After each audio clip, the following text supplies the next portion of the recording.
Whoa, him in there with the host immediately. Vitriol disconnecting right away. Perfect. Things are going exactly as planned. Exactly. J-Butts with the host. All right, so session 2. Here we go. A quick recap at the top. The group found themselves after fleeing from a demon worshipping, demon summoning cult. They find themselves drinking in a small tavern and are soon lured into the land of Barovia, where they stumble upon some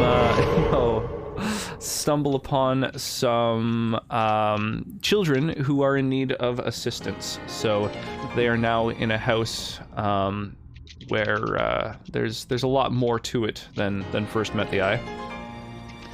Don't forget thank we you so helped much for those the ghost resub. children. We did.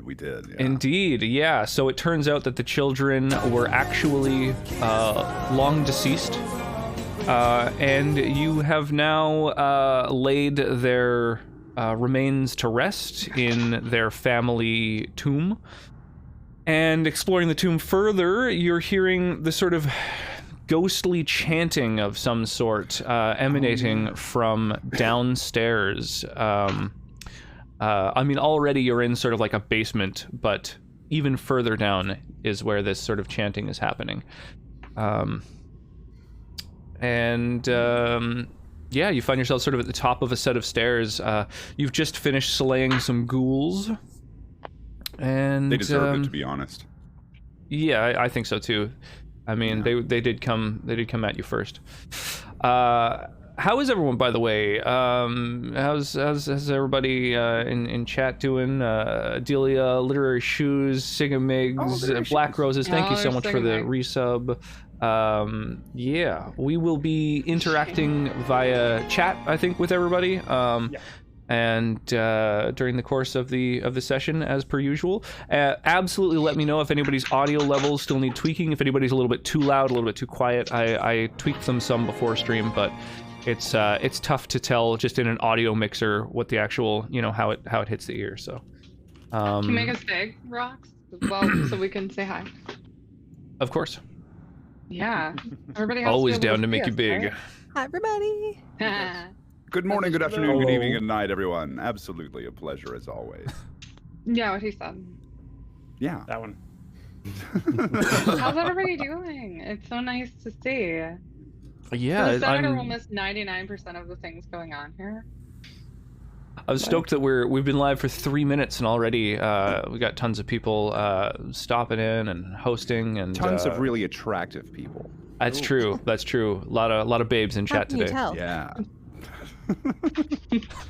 Everyone come to your Hello webcams. to all the attractive people in chat and no one else. That's okay. There isn't anyone else in our chat. Uni, I love that water bottle, by the way. That every time I see it. It's massive. What do you have?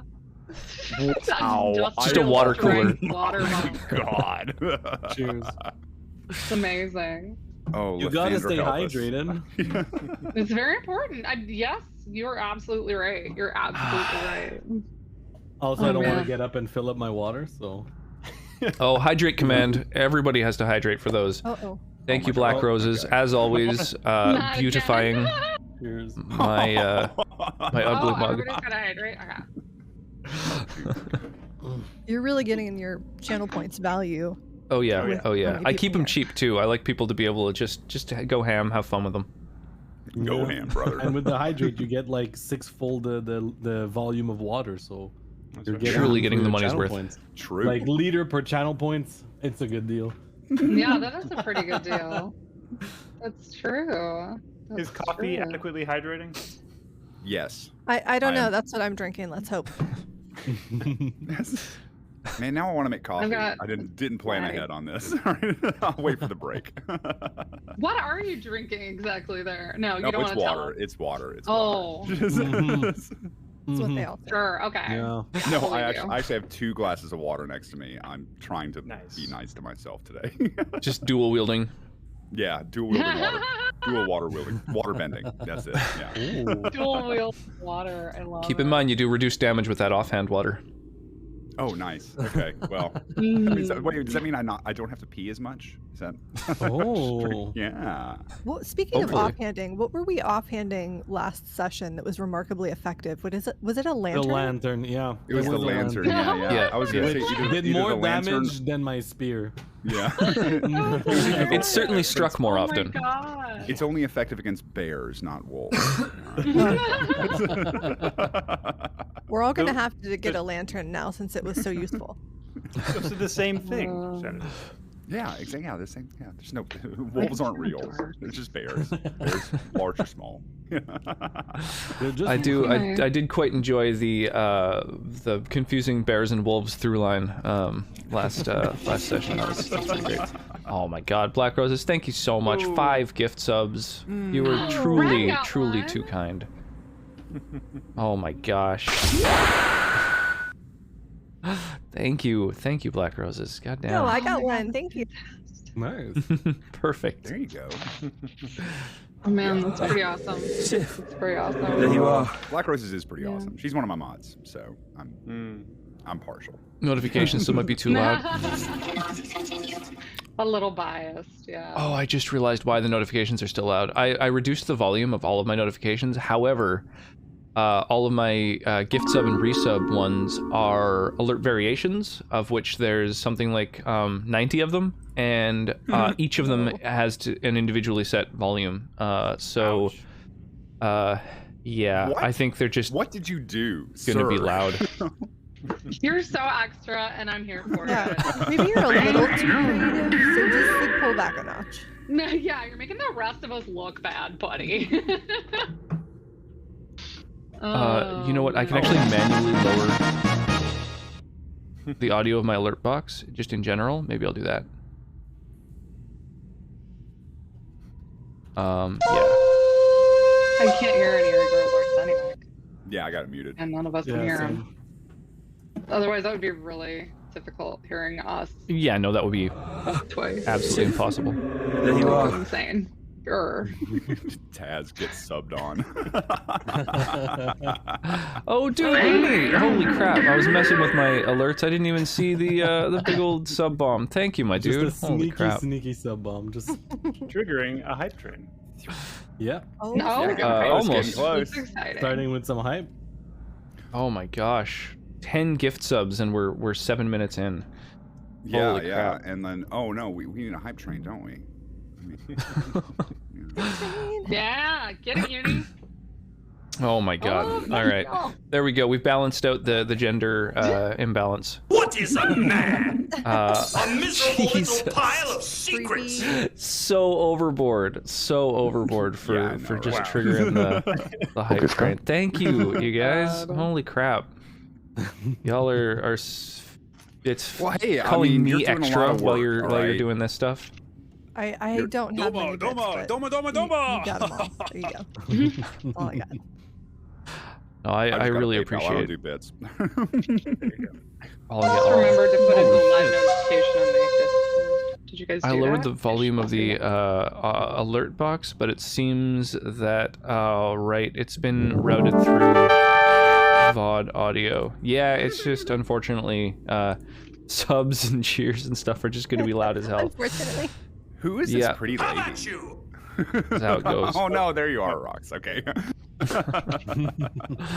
We haven't even Um, done anything, and there's so much going on. Jesus, Black Rose is Played zero 15 D&D. gift subs. What? What is? Oh, Jesus, God. you guys.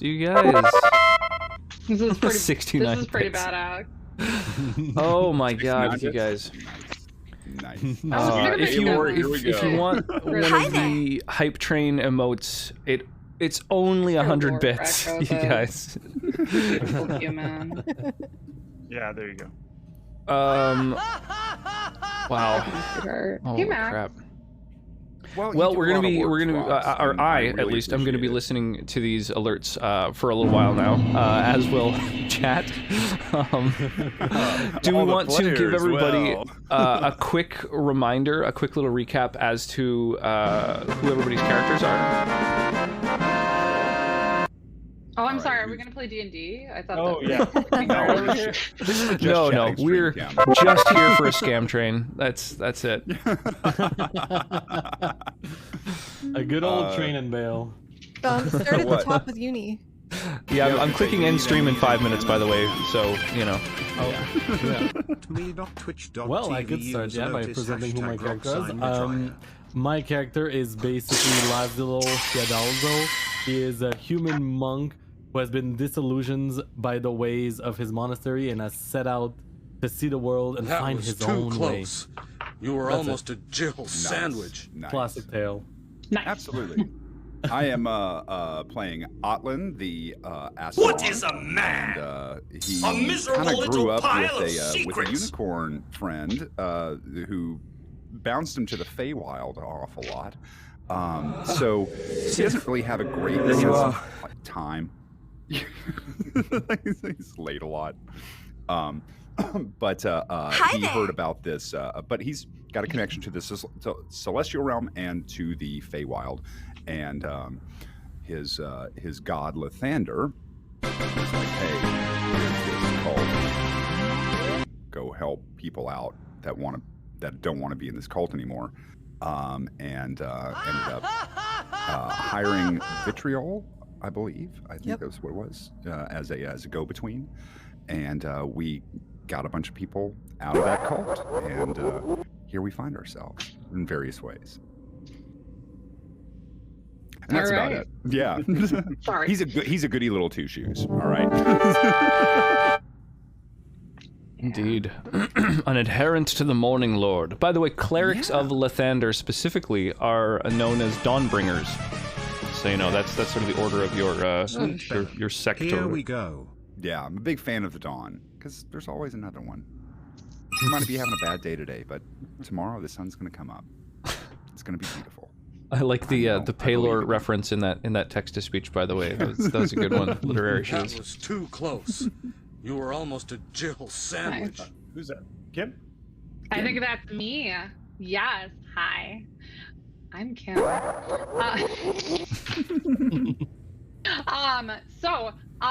My name in this game is Faraday, like the cage, and which was named after one of the followers of Asmodeus, one of the more popular followers of Asmodeus, master of the 9 hells. She was raised after I was raised after. Was raised. Oh, I'm sorry, in a cult, and I was like in the Uni was in. I'm sorry, Uni. Hold on. I'm opening too many windows here. Laszlo. Uni, who's oh my god, your character's name is Laszlo. Laszlo. Thank you. Sorry. So Uni Laszlo was raised in like the front end of the cult, the front of the cult. I was raised in like the scary basement of the cult. Well, there wasn't anything. There wasn't any ambiguity or there. We were definitely like worshiping the master of the 9 hells. Anyway, once I was old enough to realize that I was being used by them for my magical talents, I got real pissed because I also like just in a cult they tell you what to do, and I didn't like that. I was real mad about it. So, yeah. So, I got together with, I talked to a celestial entity who I think is the one who contacted.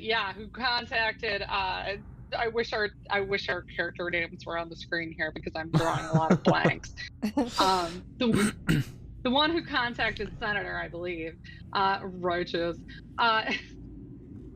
And the one who contacted Senator, and I'm being really long-winded, and yeah, that's my job. The celestial being got everybody together to break a bunch of us out of the cult, or break a couple of us out, or whatever, get us out of the cult. My character made a pact with the celestial being, which is a total warlock thing.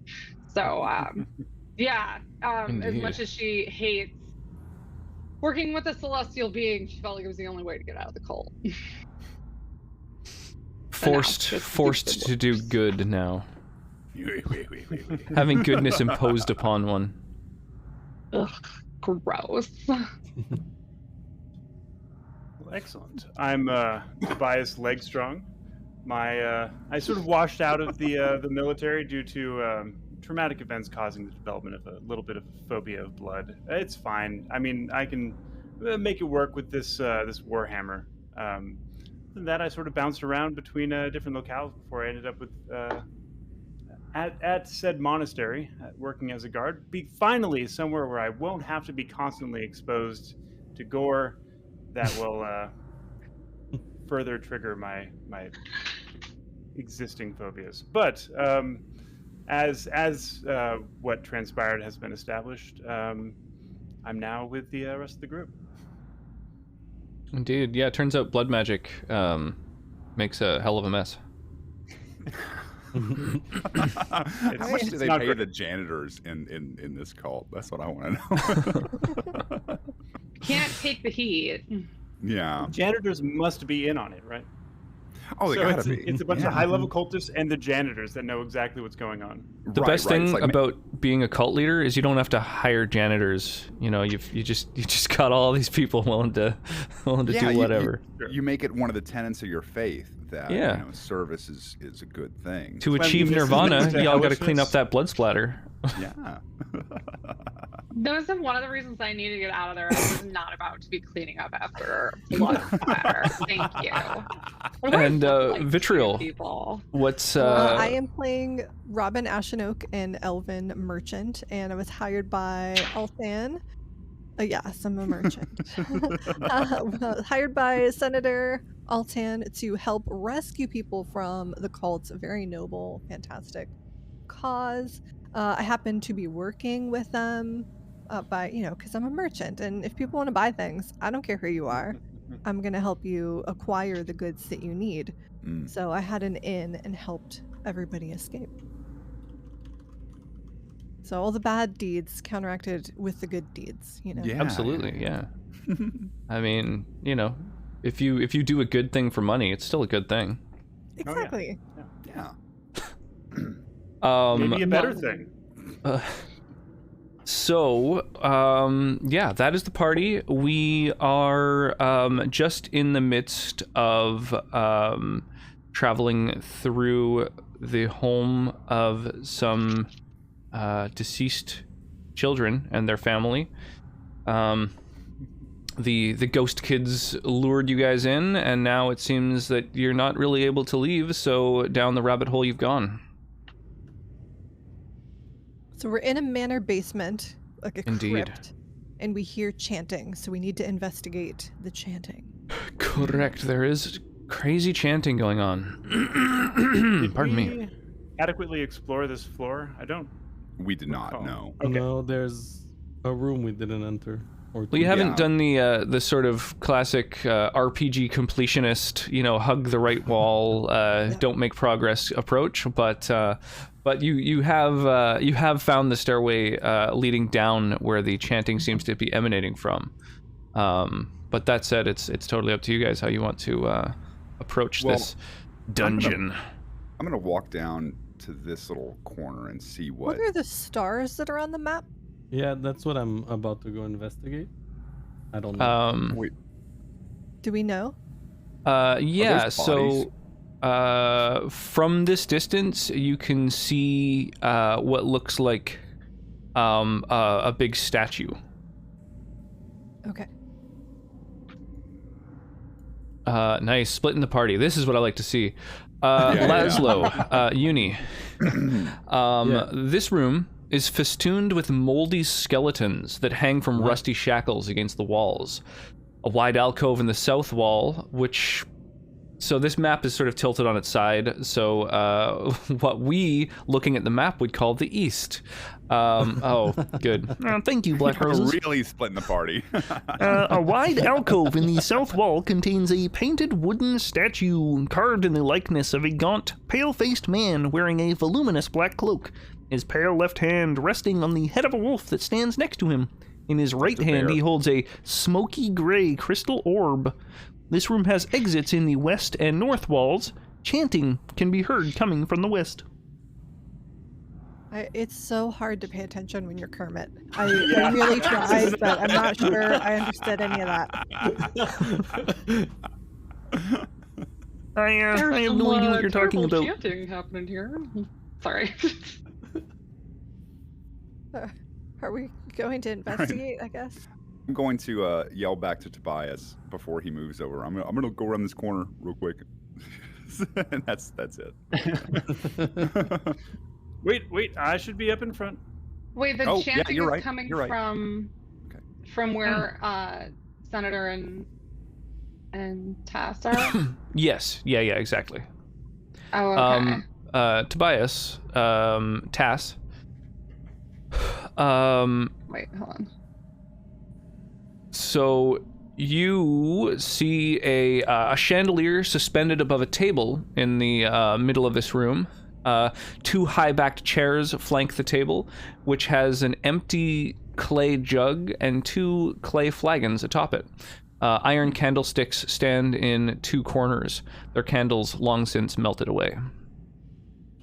Nice. Does the flagon have a dragon on it?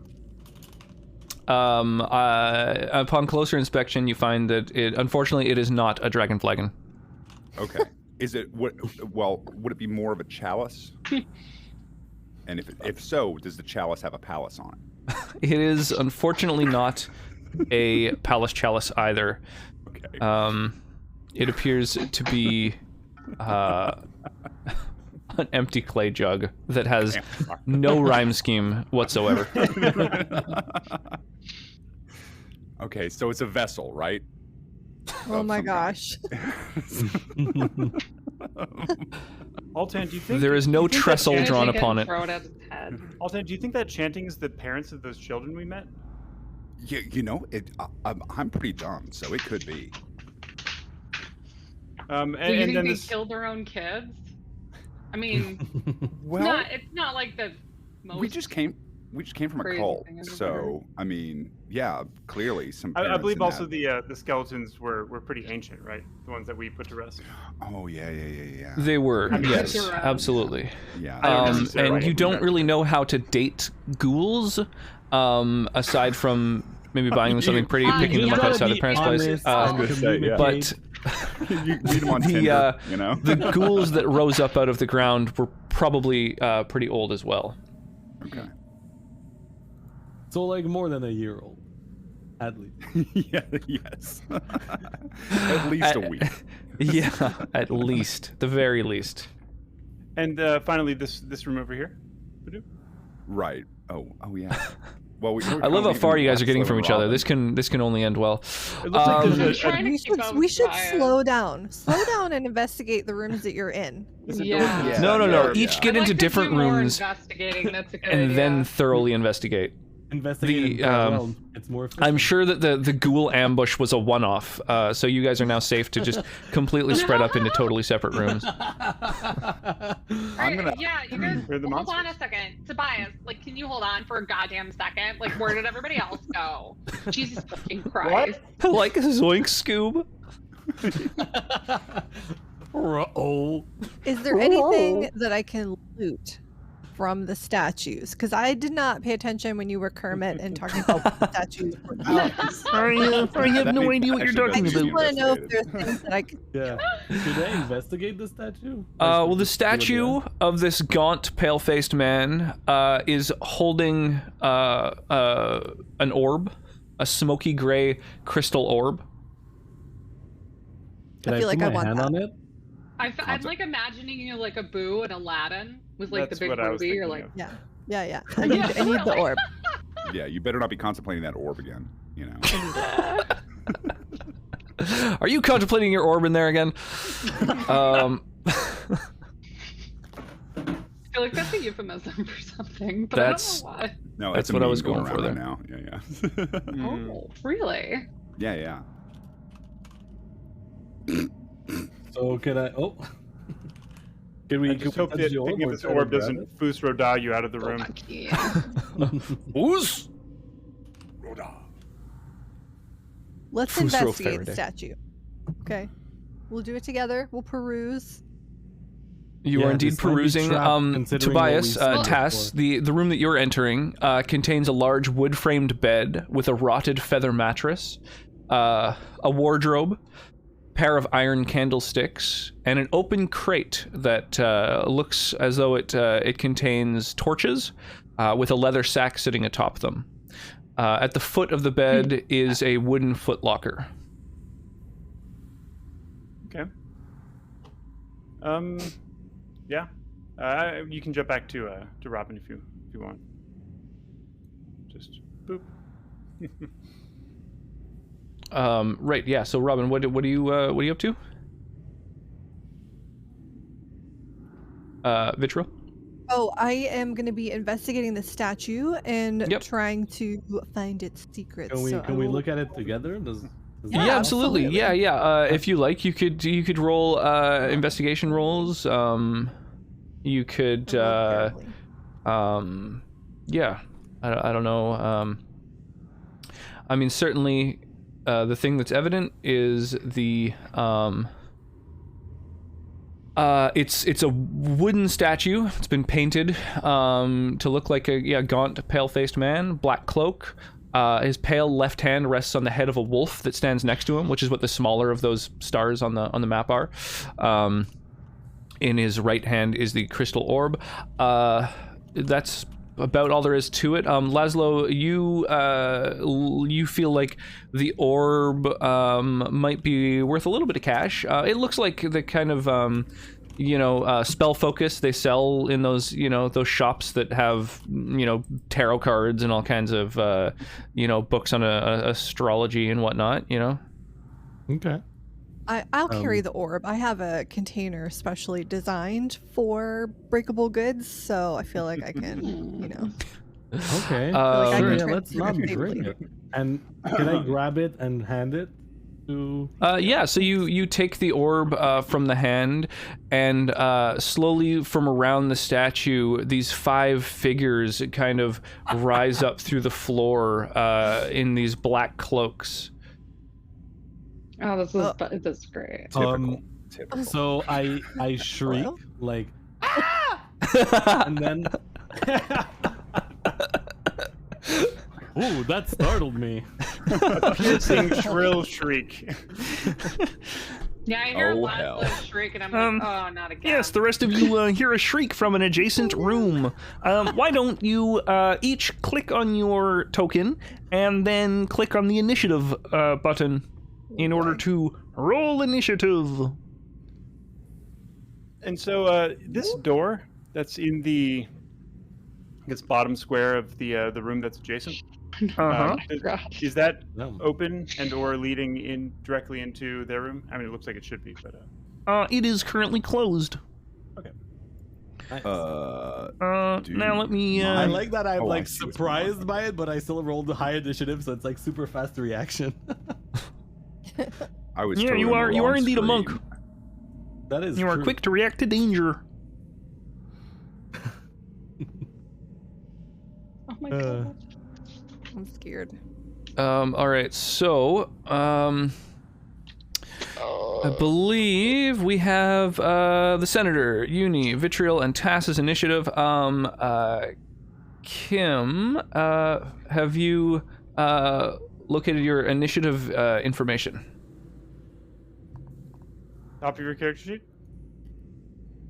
Yeah, just select your thing and then click on the Yeah, so on your character sheet there'll be the word initiative with a number It's at above the it, top. and that word is itself like the button that you thing. press to Oh, my roll it. character sheet. I don't have that open. Here we go. I think I There did. Yeah. you go. It's all good. Oh my god, I'm so embarrassed. Here, let me switch over real quick to sort of make this a little bit Initiative. clearer. That's probably a better size. That's what You she can said. even make it longer if you want. That's also, yeah. Let's see here. 1, 2, 3, 4. Boom. Oh, click on your There we go. your figure on the map first, Kim, and then when you click initiative, it'll actually roll it and assign it to you. Boom. Perfect. Awesome. I'll allow you to keep that bonus to your initiative just because you figured it out. You did it.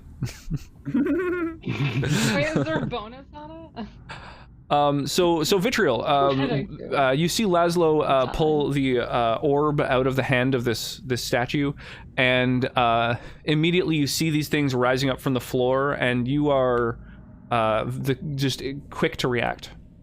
Okay. You see Laszlo's mouth begin to open in a shriek, and you act. Do I know what kind of beasts these are? Beings. Oh, why don't you roll a religion check? No. Okay. They moved through the floor, though, so you suspect there's some sort of apparition. Okay, so they're like spectral looking. Do they Seems that way. seem hostile? Yeah. You know, it just contextually speaking, I feel like you're getting that vibe. Okay, I will try to attack the one that is in between Laszlo and I. So hopefully that'll help. Okay, sounds good. Yeah, make your attack. Okay, I'm gonna use my rapier. I am a banana.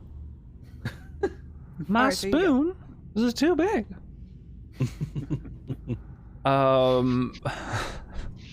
Yes, you strike the thing.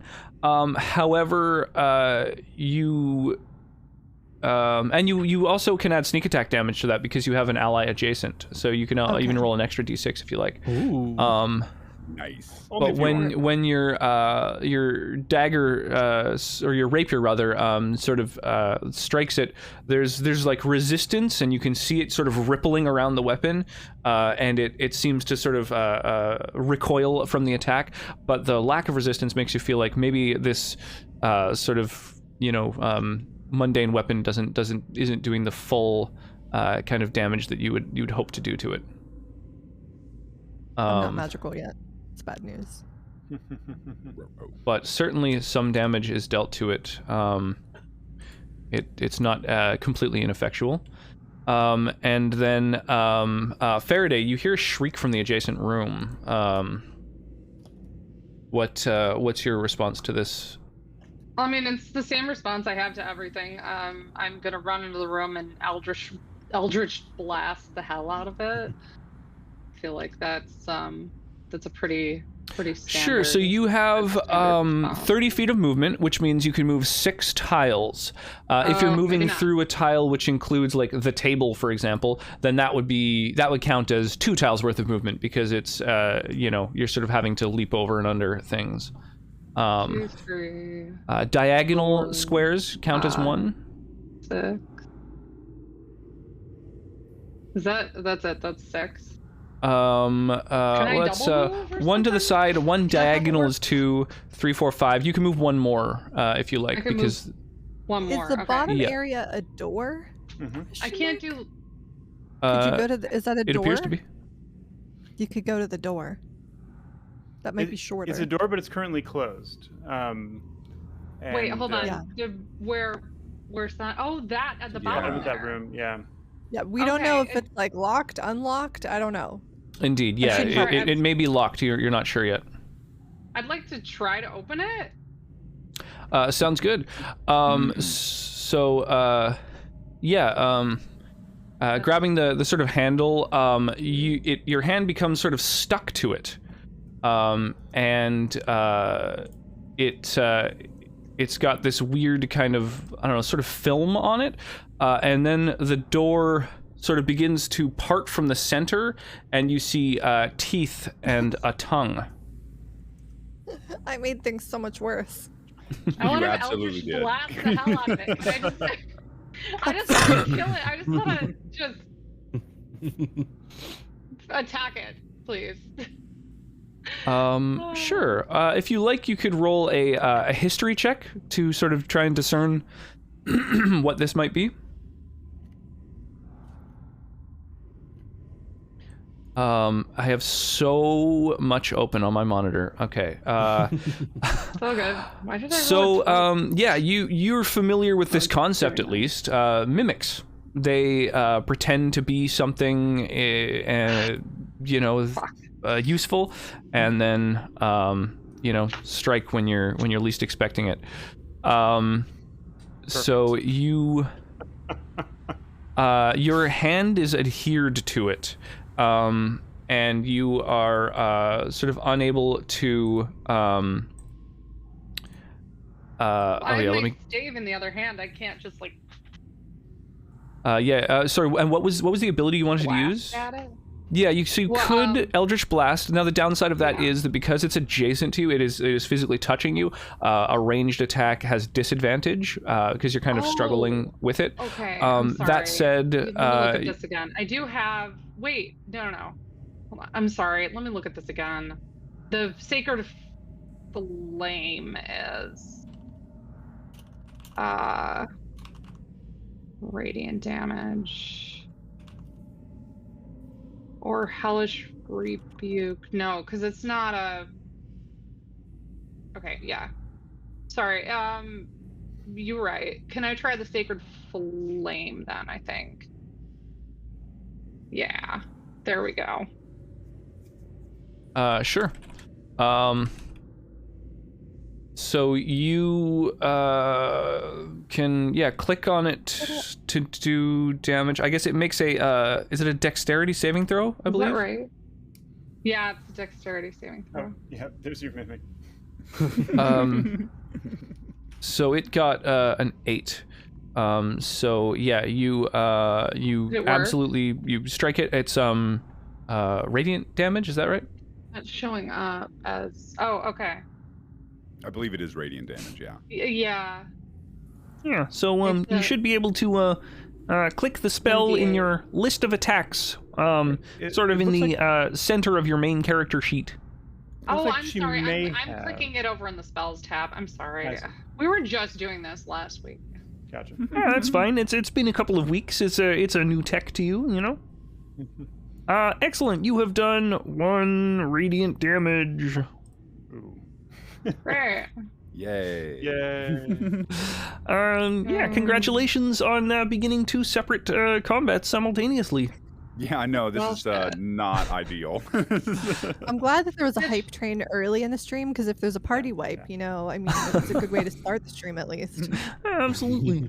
All right, so one of the shadows reaches toward you. So Laszlo, this thing reaches a hand out and gets an 8 to hit, which absolutely misses. So it sort of reaches a hand out toward you, this icy hand, but you just step aside quickly. I mean, it's moving very, very slowly, so Did I not get a turn? Was I not there in the... Unless I completely blanked out and forgot my turn. Did I play? Because I had 20. No, you're lower in the initiative order. I'm 20. He said 20.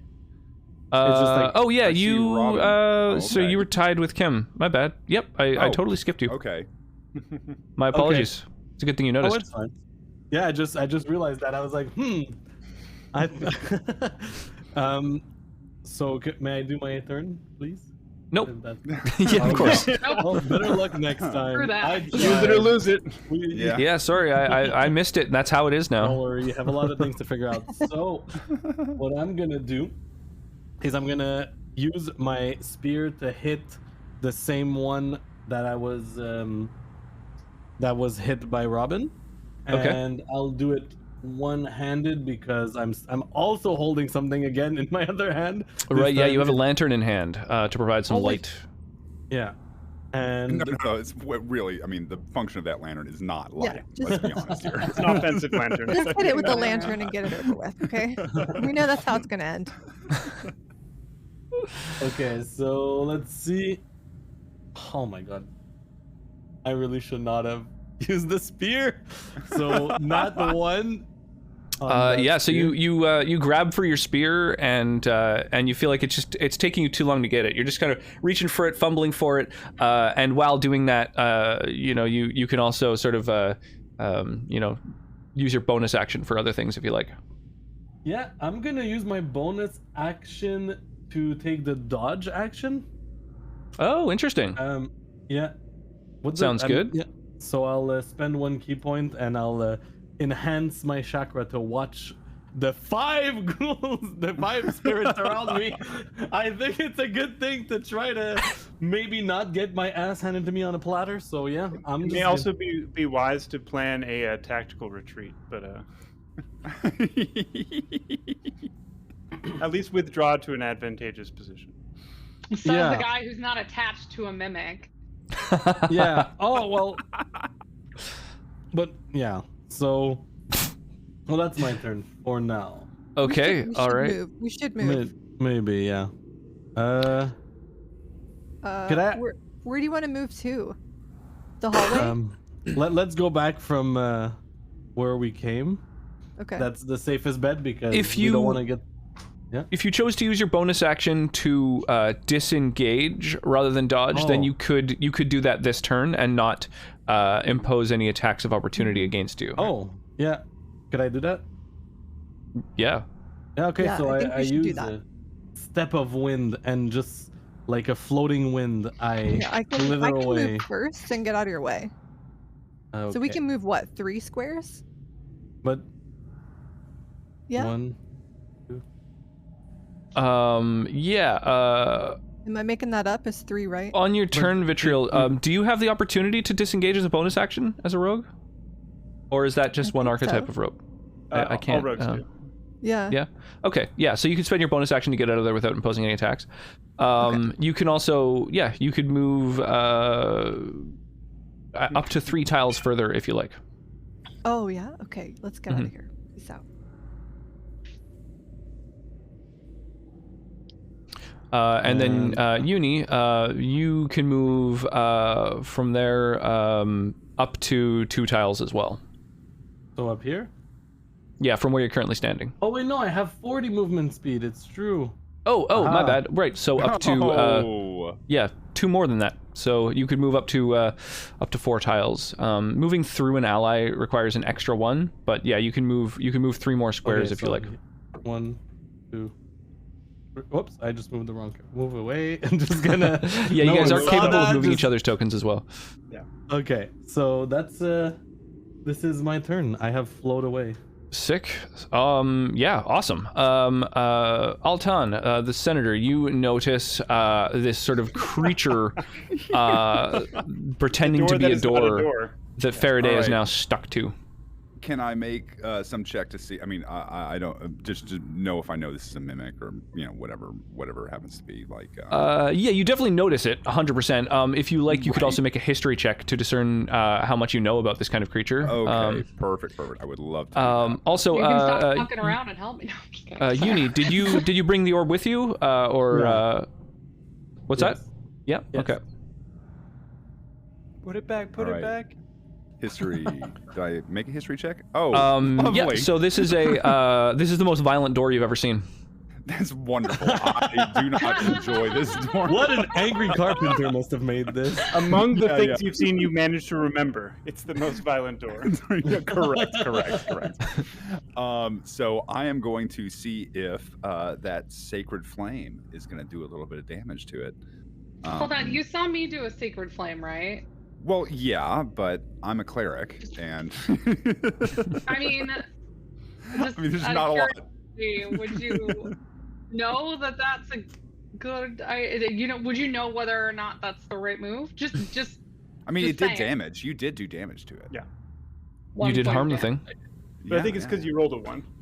Yeah, it's just like Oh, I thought Oh, I'm sorry. Okay. yeah. So I'm gonna try that. and pop it. Oh, and also, Excellent. I'm going to, while I'm doing that, I know we're trying to help everybody out, but I'm like, we got an angry door here. Yeah, so this sort of this light, this sort of Speak a bright, word of almost great goodness. Absolutely, yeah. This bright, holy light washes over the thing, and it has no real discernible anatomy, but you sense that it's harmed. The shadows in the other room, or I mean the creatures in the other room, begin to follow. And they're attacking Uni even at that angle, which gives you a +2 to your armor class for being sort of behind partial cover. Nice. So it's reaching toward you. Oh my. And it actually manages to critically grasp you. So this thing reaches out and grabs your face, and you can feel your life energy drawn out of you. It deals 11 necrotic damage. Oh my god. What did you do? He took the orb. This is pain. And your strength is reduced by 2. Okay. Okay. At the moment, that all only really affects your like athletics and carrying capacity. Doesn't really do much to you specifically. Okay. Is there a way to add temporary like ailments to? Yeah, there is, but I wouldn't worry about it. We'll just keep that in mind. Yeah. Tass, you sort of see all this craziness happening and suddenly sort of clue in and are like, oh, I should act. We're under attack. Yeah. You think those people chanting would help us kill these, No. Okay, well, maybe not. All right. So I want to, ideally, I want to provide cover as we retreat, but I don't exactly have room to be the main target of the mimic, and I think the shadows are going to ignore me. Well, you can see that this door, currently Faraday is stuck to it, and you could... do I have a sense of how you could like broken the door pull is? her off of it, basically? Like, you could make an escape check for her if you like. Okay. Sorry, do you have a sense of which, sorry? How busted the door is at this point? It's taking a little bit of damage. Yeah, very little. It's had 2 people shine a light at it, and it's it's not it's looking like a door for sure. Okay. It's not a tent with teeth. I mean, yeah, there are some features that you're not used to doors having, but generally speaking, it's got all those door features that you'd expect. If you like, you can make a history check to see if you know anything about such a sort of iconic creature, or I don't. Okay, awesome. No, let's... I appreciate that. I'm not even going to think about it. Fuck it. Yeah, Yeah, I'm not going to have any idea what the hell this is. It wasn't in any of your training literature? I suppose it's always possible, so here, let me drop that. A 10. But... yeah, no, this is definitely some sort of it's a monster. That's what you recognize. This is a monster, and your friends aren't, and so this thing is the thing that needs to be dealt with. All right, Kim, or let's see, would it take my action to provide the escape attempt for Kim? Yes, it would. Okay, and I would be able to use athletics for that. You would. Okay. This is not an occasion where you could use a crowbar for advantage on an athletics check, however. I can't just... Okay. Worth the shot. We'll actually help with that anyway, because I think that's probably a good move. So, running up here, I'm going to grab Kim and try to pull her out of the grasp of the mimic. And I'm guessing. Yeah, sounds good. With +5 succeeds. Yeah, so you swing your hammer and strike the doorknob that her hand is on while you pull her back. Thanks. And you've used, I believe, 15 feet of movement, or 10? 15, I believe. You were standing in the room proper. Which means that you could now, if you wanted, move up to one tile with her in tow. Essentially, I'll say that you've both succeeded at an escape attempt and have succeeded in a grapple with your natural 20. Okay. Sure. Let's move back here. Is that good? Awesome. Yeah. So you pull her bodily away from the door, you freed her from its vile clutches. Another shadow in the room moves, and then this mimic. Pardon me. So the thing has this weird sort of tendril that extends from its mouth that you would suspect must be essentially a tongue, and it reaches for Altan, the senator. Your armor class is 18, and this thing is reaching around the corner. It manages to strike you, dealing 7 bludgeoning damage, but also adhering to you. Knew I should have taken a step back. And then it starts crowding around it. Yeah, it starts sort of edging toward you with these big teeth. Where are my actual hit points on this thing? Top middle. Yeah, you can also click on your token, and your token has 3 different values. There is a green, a blue, and a red box. The green one is your hit points, and you can not only update your hit points manually by entering a new value, but you can also type something like +5, -3. You can adjust it by a value, and it will, you can type that in that box. So how many points of damage did I take? It did 7 bludgeoning damage to you. Oh, yeah. All right. Well, that sucks. And now I'm stuck. Right. All right. Should have taken that step back. Well, it's not my turn anyway, so. Robin, Vitriol, you are in this intersection. It looks like these sort of spectral creatures are all kind of like tunnel visioned on your monk friend. Is it my turn? Yes. Well. Yeah, this is the start of the second round. Okay. Do you want to try putting the orb back, or is that kind of a lost cause at this point? I don't know. I mean, it might be a good idea. I don't know that putting it back would help. I don't know. I'm not holding it. You took care of that. That was lovely. Gosh, okay. I wish I had some type of better attack. The one that is standing in front of me, is it the one that we have hit already? It's kind of hard to tell in this light, but you don't believe so. Gosh, it is basically a 20% chance, but it doesn't seem to be wounded. But you can only sort of half see it. Laszlo's light is sort of shining some light around the corner. His lantern, I mean to say. Okay, I'm gonna try to attack it and then retreat back into the room with the others, because I don't know about the mimic. So that's my plan. Sure, yeah. So, sorry, did you say you're going to attack it first, or you're... Yes. Okay, yeah. Go for it.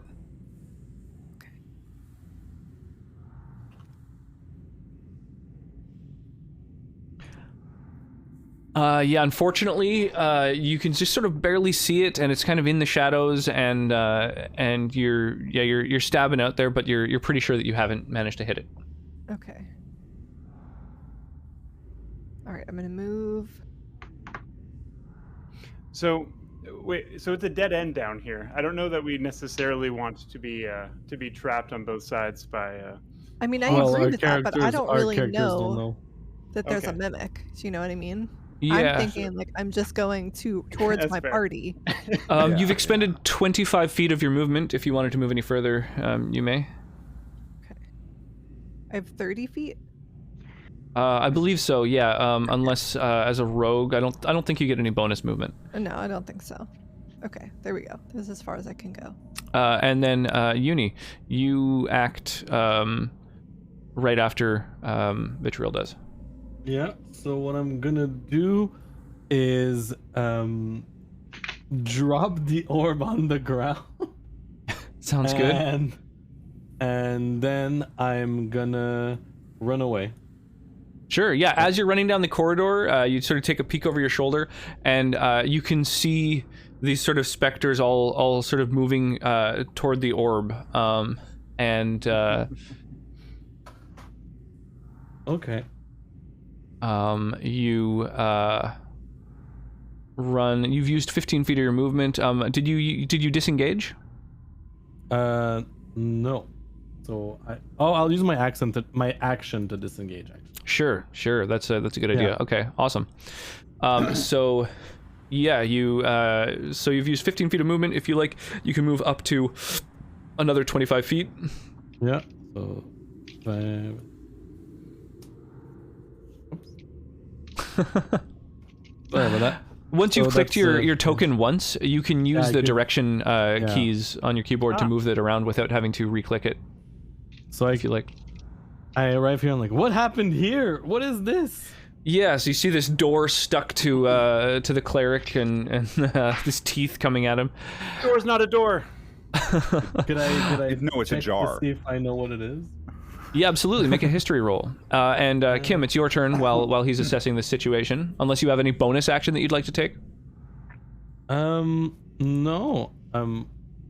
I'll just bravely ran away. Yeah. No, that's it. I rolled a 14 on history as well. Yeah. So this is a mimic. Yeah, it's kind of a classic. Thing.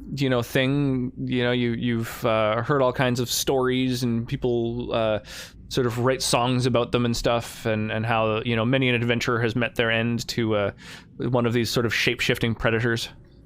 But other than that, you don't know that much about it. Other than that, it's got some sort of ability to sort of shift its shape, presumably into things that adventurers seem to like. Senator, Kim, I totally skipped ahead. So it's Kim's turn, and then it'll be the Senator after that. Eldritch Blast! Yeah, do it. Roll it up. Hopefully not hit Senator. I'm just really excited about this Eldritch Blast, you guys. I'm finally far enough that I can use it properly, right? Okay. Nice. Unfortunately, an 8 to hit, just not quite cutting it. So yeah, you sort of blast at this thing, but you're trying to be careful to not hit your ally. So your shot kind of goes wide so that you don't hurt the cleric. He did, after all, help you. If I hit him, it wouldn't be the end of the world, but yeah, I probably didn't. And then the cleric is up. Senator Alton. Oh, I'm always up. All right, so I am adhered. I am currently adhered to this clearly normal door. Yeah. Well, aggressive. Certainly. Yeah, most doors you've met have not been this aggressive. Right. Is it coming on to me, or what? Well, you did just say you were always up, so right, I guess so. Well, there's nobody in the way, so I am going to. Oh yeah. Let's hit it with an inflict wounds. Ooh, nice. Yeah. I gotta pulling out the big guns. Yeah, I gotta. Well, it's licking me. Not happy about this. Yeah, so you sort of summon all of the light that you can and channel it through your palm, and you reach out and touch this thing, and this sort of searing wound appears on it. How much damage are you? Oh wait, did I click the damage? So Oh, yeah, that was the the 20 attack. is your touch, which definitely touches it, and then your damage will be rolled by Wait, do I- clicking the words "inflict wounds" in that chat box in the chat log. Oh, that's right. Okay. Cast at what level? Well, I am level 2. So Well, first level. So it's a first level spell you're casting. it's a first level spell. That's Yeah, right. That's yeah. right. Okay. If you spend a higher level spell slot, you can make Ooh. it better. But, Right, you right. But I just Yeah, you don't yet have access to those. That's right. That's right. Yeah, So so you 18 you necrotic. like just using this sort of searing holy light, you burn like this sort of chunk out of the mimic, and you can tell just by the damage that you've done that this thing obviously is not made of wood, even though it appears to be in a wooden form. It seems badly wounded by that. Tobias sees this going on. You've pulled one of your allies free. made a space for myself. Yeah. So now actually when it attacks you, I can impose disadvantage on the attack, which will help, or it'll attack me, which would also be fine. So I'm going to swing in immediately with my warhammer to just try to bludgeon the shit out of it. Excellent. Badoop. Hit it in the That's- face. That's not looking good. So you're in quite close quarters. You got someone behind you. You've got an ally next to you, and you kind of swing the hammer kind of in a small arc so you don't hurt anyone, and you just miss it entirely. So I do have a action surge I've not used. Ah, excellent. So You feel a spike of adrenaline and get ready to take another crack at it. indeed. This one hits home. There you go. The first one was just a lineup shot. That's you take a mulligan and roll damage. Nice. Oh, sorry. No, yeah, that was an attack. There you go. Yeah. And Some nice bludgeoning damage. I can also use my bonus action with my shield to knock it prone. Actually, to knock it back, which would break the grapple. Is that right? It would, yes. If someone is moved against their will during a grapple, then the grapple is broken. Wonderful. I'm going to try a grapple. Excellent. Or, So sorry, it not rolls a grapple, athletics to oppose. push. You smack this door, and despite the fact that it kind of looks like it fills the whole hallway, it is just filling this sort of door jam. So it stumbles back and sort of these pillars that are every 5 feet to sort of hold up this this sort of cavern that's been constructed. It lands between a couple more of the pillars and kind of like shunk, it's kind of nestled in there. Excellent. And I should still have some movement. You right? do. So I could take a step forward. Yeah. So you continue advancing toward it. Okay. And then that'll be it. Excellent. So on the thing's turn, it sort of in a very evasive manner, tries to sort of escape from you, and sort of squidges its way through this room. I feel like if a door moved, it would be described as a squidge, and I'm really happy that you used that. It's the door kind of falls down, and then like an inchworm or a caterpillar begins sort of bending in the middle and sort of working its way through the room. Vitriol, you are not really able to see much of that. You see Tobias sort of striking this thing, knocking it down the hallway, coming down after it. What would you like to do? I think I'm gonna move further into the room. Can I hear the shadows coming down the hallway, or did they stop? You do not hear any sounds of them giving chase. They don't really make much sound, but you do feel like by now they would have caught you pretty easily if they were chasing you, and they don't seem to be attacking. Okay. They're not perpetually moaning shadows. All right, I'm gonna move in to assess the situation. No one is still stuck to the door, right? No. In fact, moving into the moving room, away. you don't even see the thing anymore. Okay. Which it is a shapeshifter, but you don't see it. Okay, I'm just gonna hold my action for now. I'm going to assume that maybe we can kind of collect ourselves and regroup. Sounds good. So next up on the initiative is Uni. I get up on the table. Sure, yeah. Laszlo leaps onto the table, looks down the hall. You don't see anything? I hold my action with. I just hold my spear. Awesome. Yeah. Just ready to whip something at whatever rears its head. Faraday. Let me see here. I mean, hold on. Where is it again? Exactly? I'm confused about that. So you saw it down the hall that Tobias is down. You saw it kind of like squidge down around the corner and into that room that has the statue in it. Okay, did they say anything about the other guys in the other area? You guys didn't say anything about that. Okay, so we have no idea. I really want to kill it, like real bad.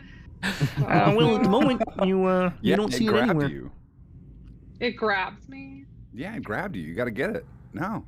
Yeah, I'm coming over here and I want to blast. I want to try to blast it if I can see it. I don't want to go too far into this room, but I want to try to blast it. Can I see? It's gone. You do not see it anywhere in the room. That said, you do know that it is some sort of shape changer, and it was moving quite slowly. So you suspect it may very well still be in the room, but you don't see it anywhere. I'd like to detect magic, right? Is it a magical thing? Whatever, I'm going to detect magic either way. It is a creature that sort of exists of its own accord. It isn't created through magic, so you don't think that detecting magic would help you find it? Oh. Okay. Well. Is there any other way to know what it is except for running into it? Like, I mean... You could roll an investigation check if you wanted to sort of carefully look for it. Or maybe perception would also be appropriate if you wanted to just sort of move into the room and look around. I would let you roll either. I know that none of you have much intelligence, so I think perception will sort of take the form of investigation. Oh, I just...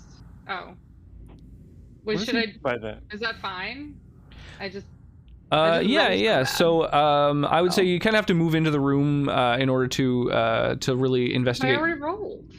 Yeah, totally. Bad, right? Well, so part of that roll, part of that investigation is kind of going in, looking around a little bit. But yeah, if you even take 5 feet, sort of step into the room, you can see, looking around at these different skeletons. You kind of like quickly kind of are assessing one after the other. They're kind of the only objects in here other than the statue, and you can see one of the skeletons looks like it's a human skeleton, but it seems to have a bunch of sort of extra limbs. Hey, Faraday, is there a valuable looking orb on the pedestal over there? There is.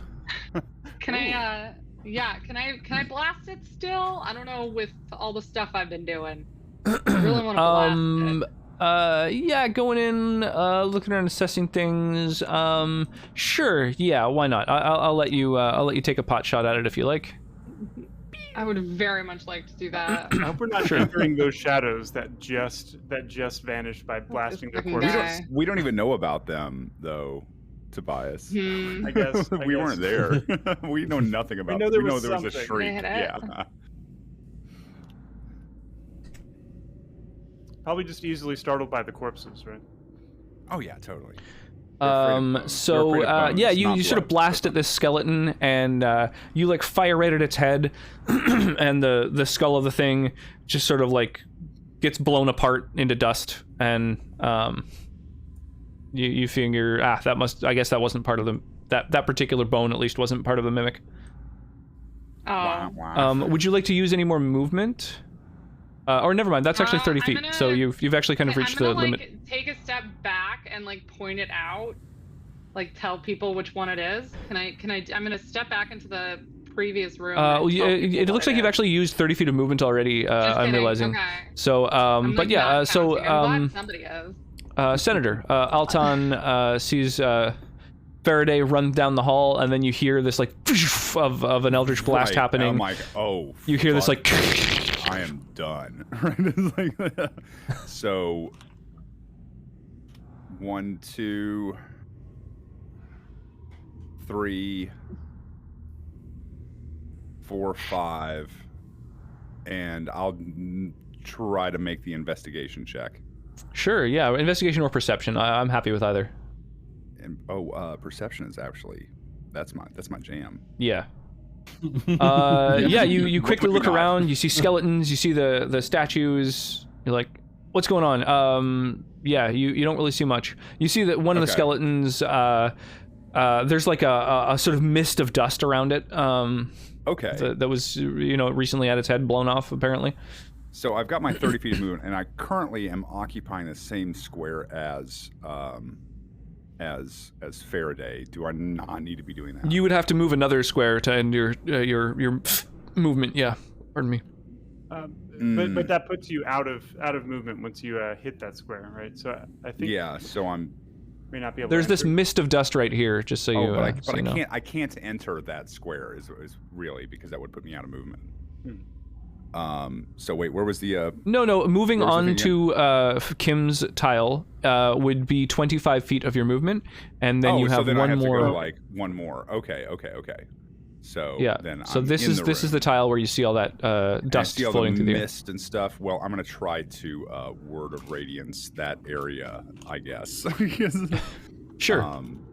Just as a backup, like. Nothing happened, whatever. Yeah, so you sort of blast this sort of ray of sort of holy light at the thing, and it sort of hits part of the skeleton, and one of its arms falls off, one of its forearms, and that seems to be about all that happens. Tobias. Okay. Glorious. Awesome. Fuck that skeleton in particular. So screw that guy. So can you ping the skeleton that is the suspected to be the mimic? Suspected to be. Third from the bottom, third from the top. Thank you. Okay, excellent. The third strongest mole. Yeah. Let's see. 2. So that's 1, 2. I could get.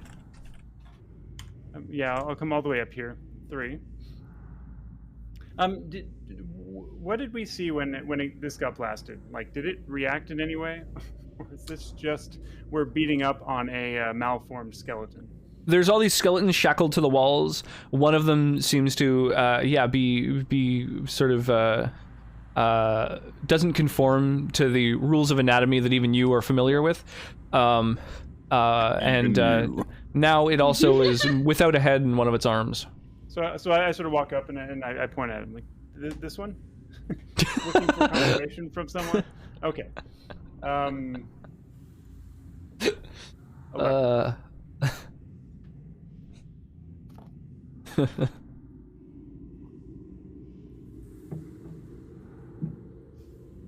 11.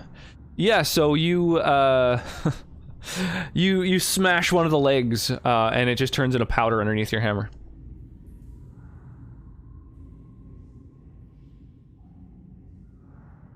Sort of look around to see if it might be somewhere else in the room, but that'll. And then this thing lashes out at you. Oh, actually, sorry. I guess I do have a bonus action with my shield. I could try to knock it prone, but actually, it's not going to matter if it goes next. I'm not going to bother. It is essentially prone already. Okay. So the parts of the skeleton kind of rear up and lash out at you, but fail to actually make contact simply because their anatomy is so odd. And then it begins to sort of change its form again into something a little more capable of fighting now that it sees that you're hell-bent on its destruction. Vitriol. Robin begins her turn back in the room, and you can hear a lot of chaos going on in the neighboring room. Okay. From last turn, since I held my action, can I double move just to chase after everybody? So you can dash as a bonus action. Okay. Yeah, I believe as a rogue you're capable of bonus action dash at level 2. Yeah, cunning action. Bonus action dash. Okay, so So dash doubles your gives speed. you how much extra? It lets you movement? take a full extra movement, like your full 30 feet. Gosh. Yeah. Okay. 4, 5. Okay. So I can definitely get into the room, Absolutely. and then I would like to use a ranged attack against the mimic.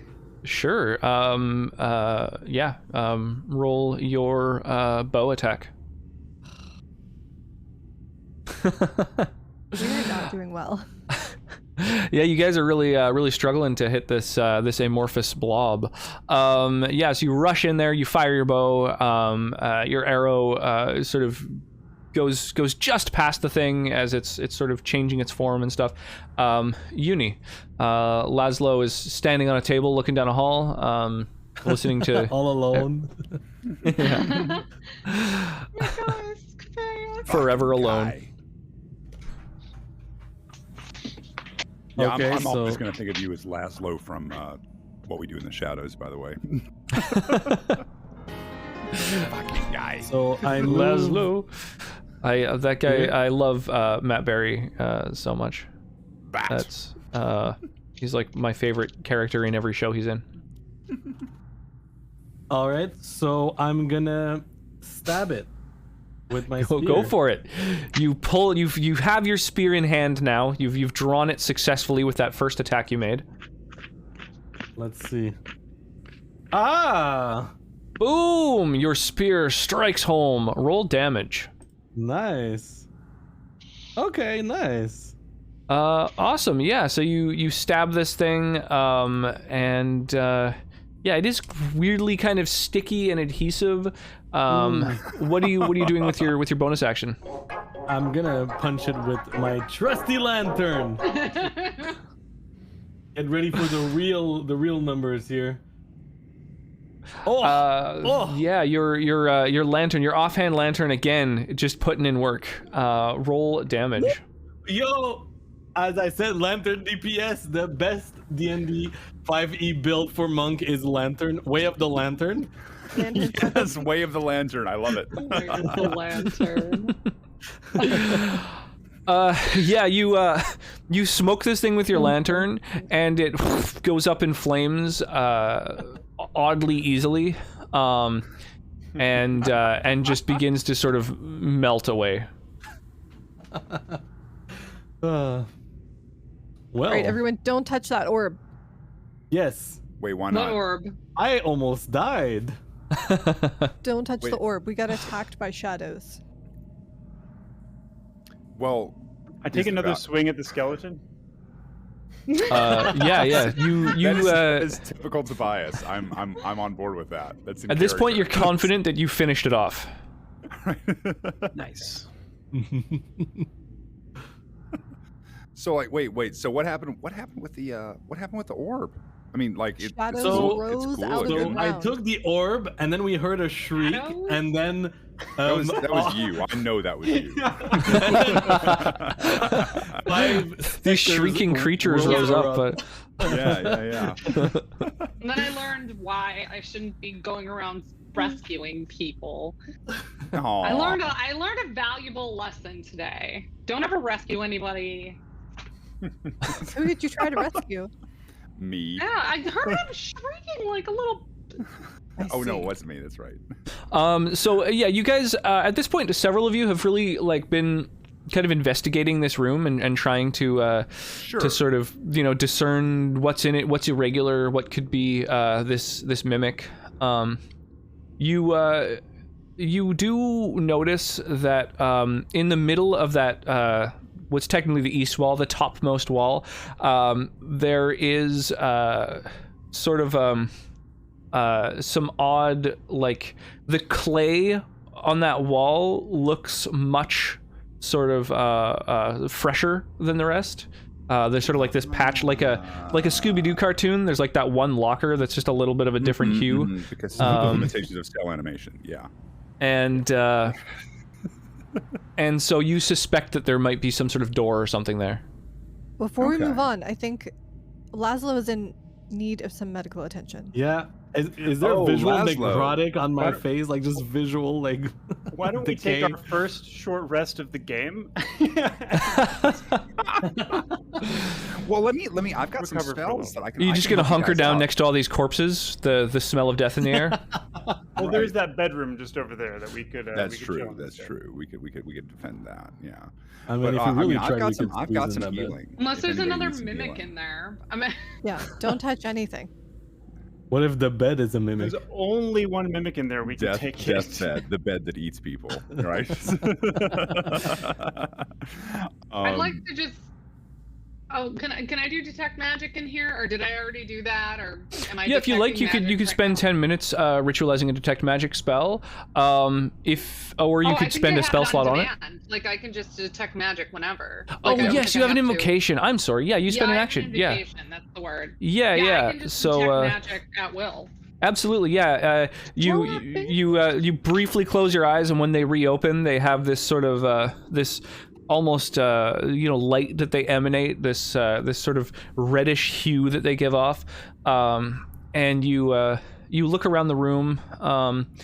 You definitely can sense not like a spell per se, but there is sort of a magical kind of aura in this room. You sort of sense necromancy, ancient necromancy, that's just sort of permeated this whole area, but it's not confined to any one thing or any one object. There's just kind of this low-level miasma of necromancy about this place. Evil has been done here. The sanctity of this place has been fouled. What is that? Yeah, Is that there's some, Diablo like- 1? Necromancer. I think so. I thought that was. I knew that was a reference that I didn't. That it was some core memory. It's a line of that was dialogue like- I've heard hundreds of times, but not for a long time. Right, like stay a while and listen. And Thanks, glisten. Deckard Kane. So what's the plan now? No, the plan is. Hey, does anybody need any healing? Is everybody okay? I'm feeling a little rough. I got hit. yeah. I got hit with Can we some just bludgeoning damage, rest? Yeah, let's take a break. Maybe in a slightly Everybody heal. less in pain. off-putting room for like an hour, and just. Yeah, But I'd yeah. like to Just meditate a bit, and the smell of death does not bring itself to clear meditation.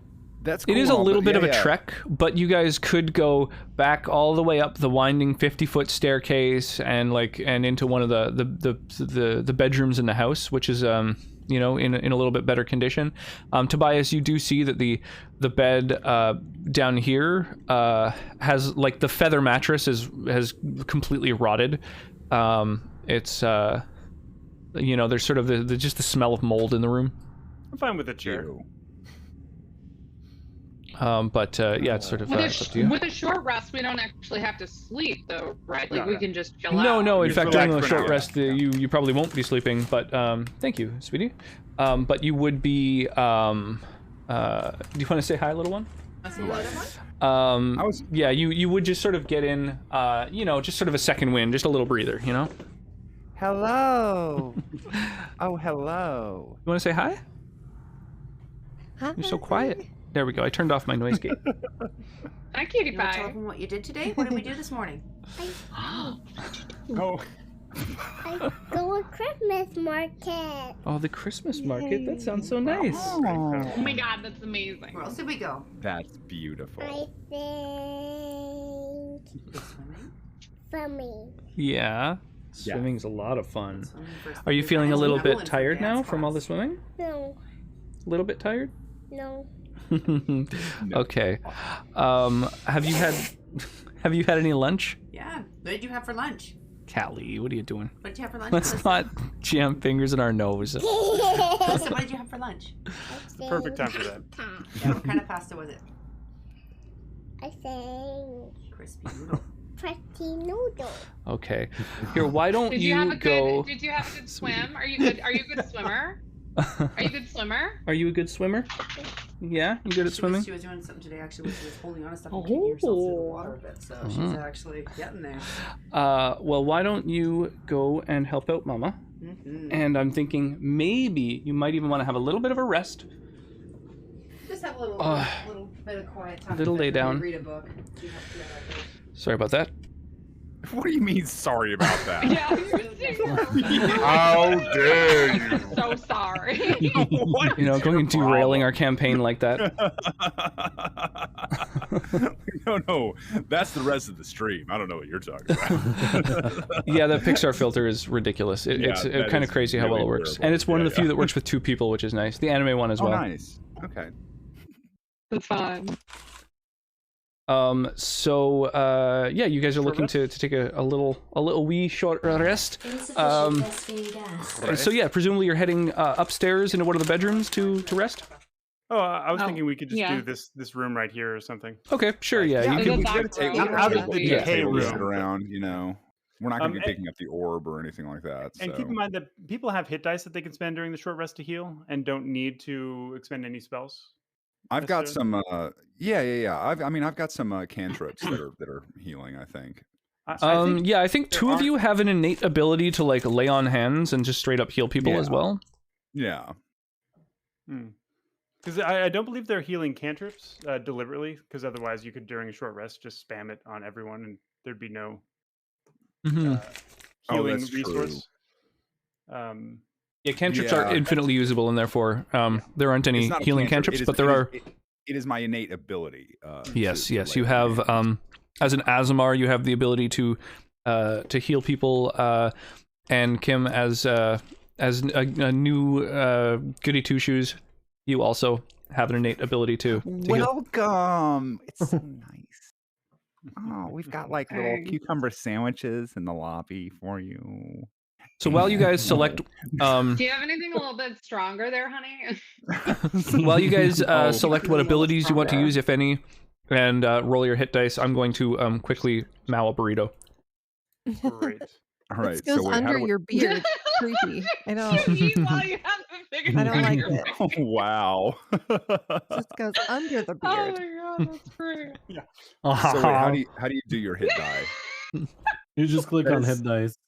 Oh, and okay. On the character sheet, and it's gonna roll it. Uni, I'm really happy that you're smarter than me. I'm gonna have nightmares now. Now, Yeah, you click on the word hit dice, and then add that when you hit points.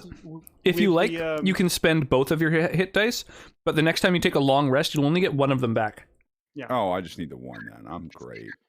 They normally rolled with the con modifier. Yeah, it Yeah, should they be. roll everything. It'll automatically got add your 8. Constitution modifier to Yeah. it.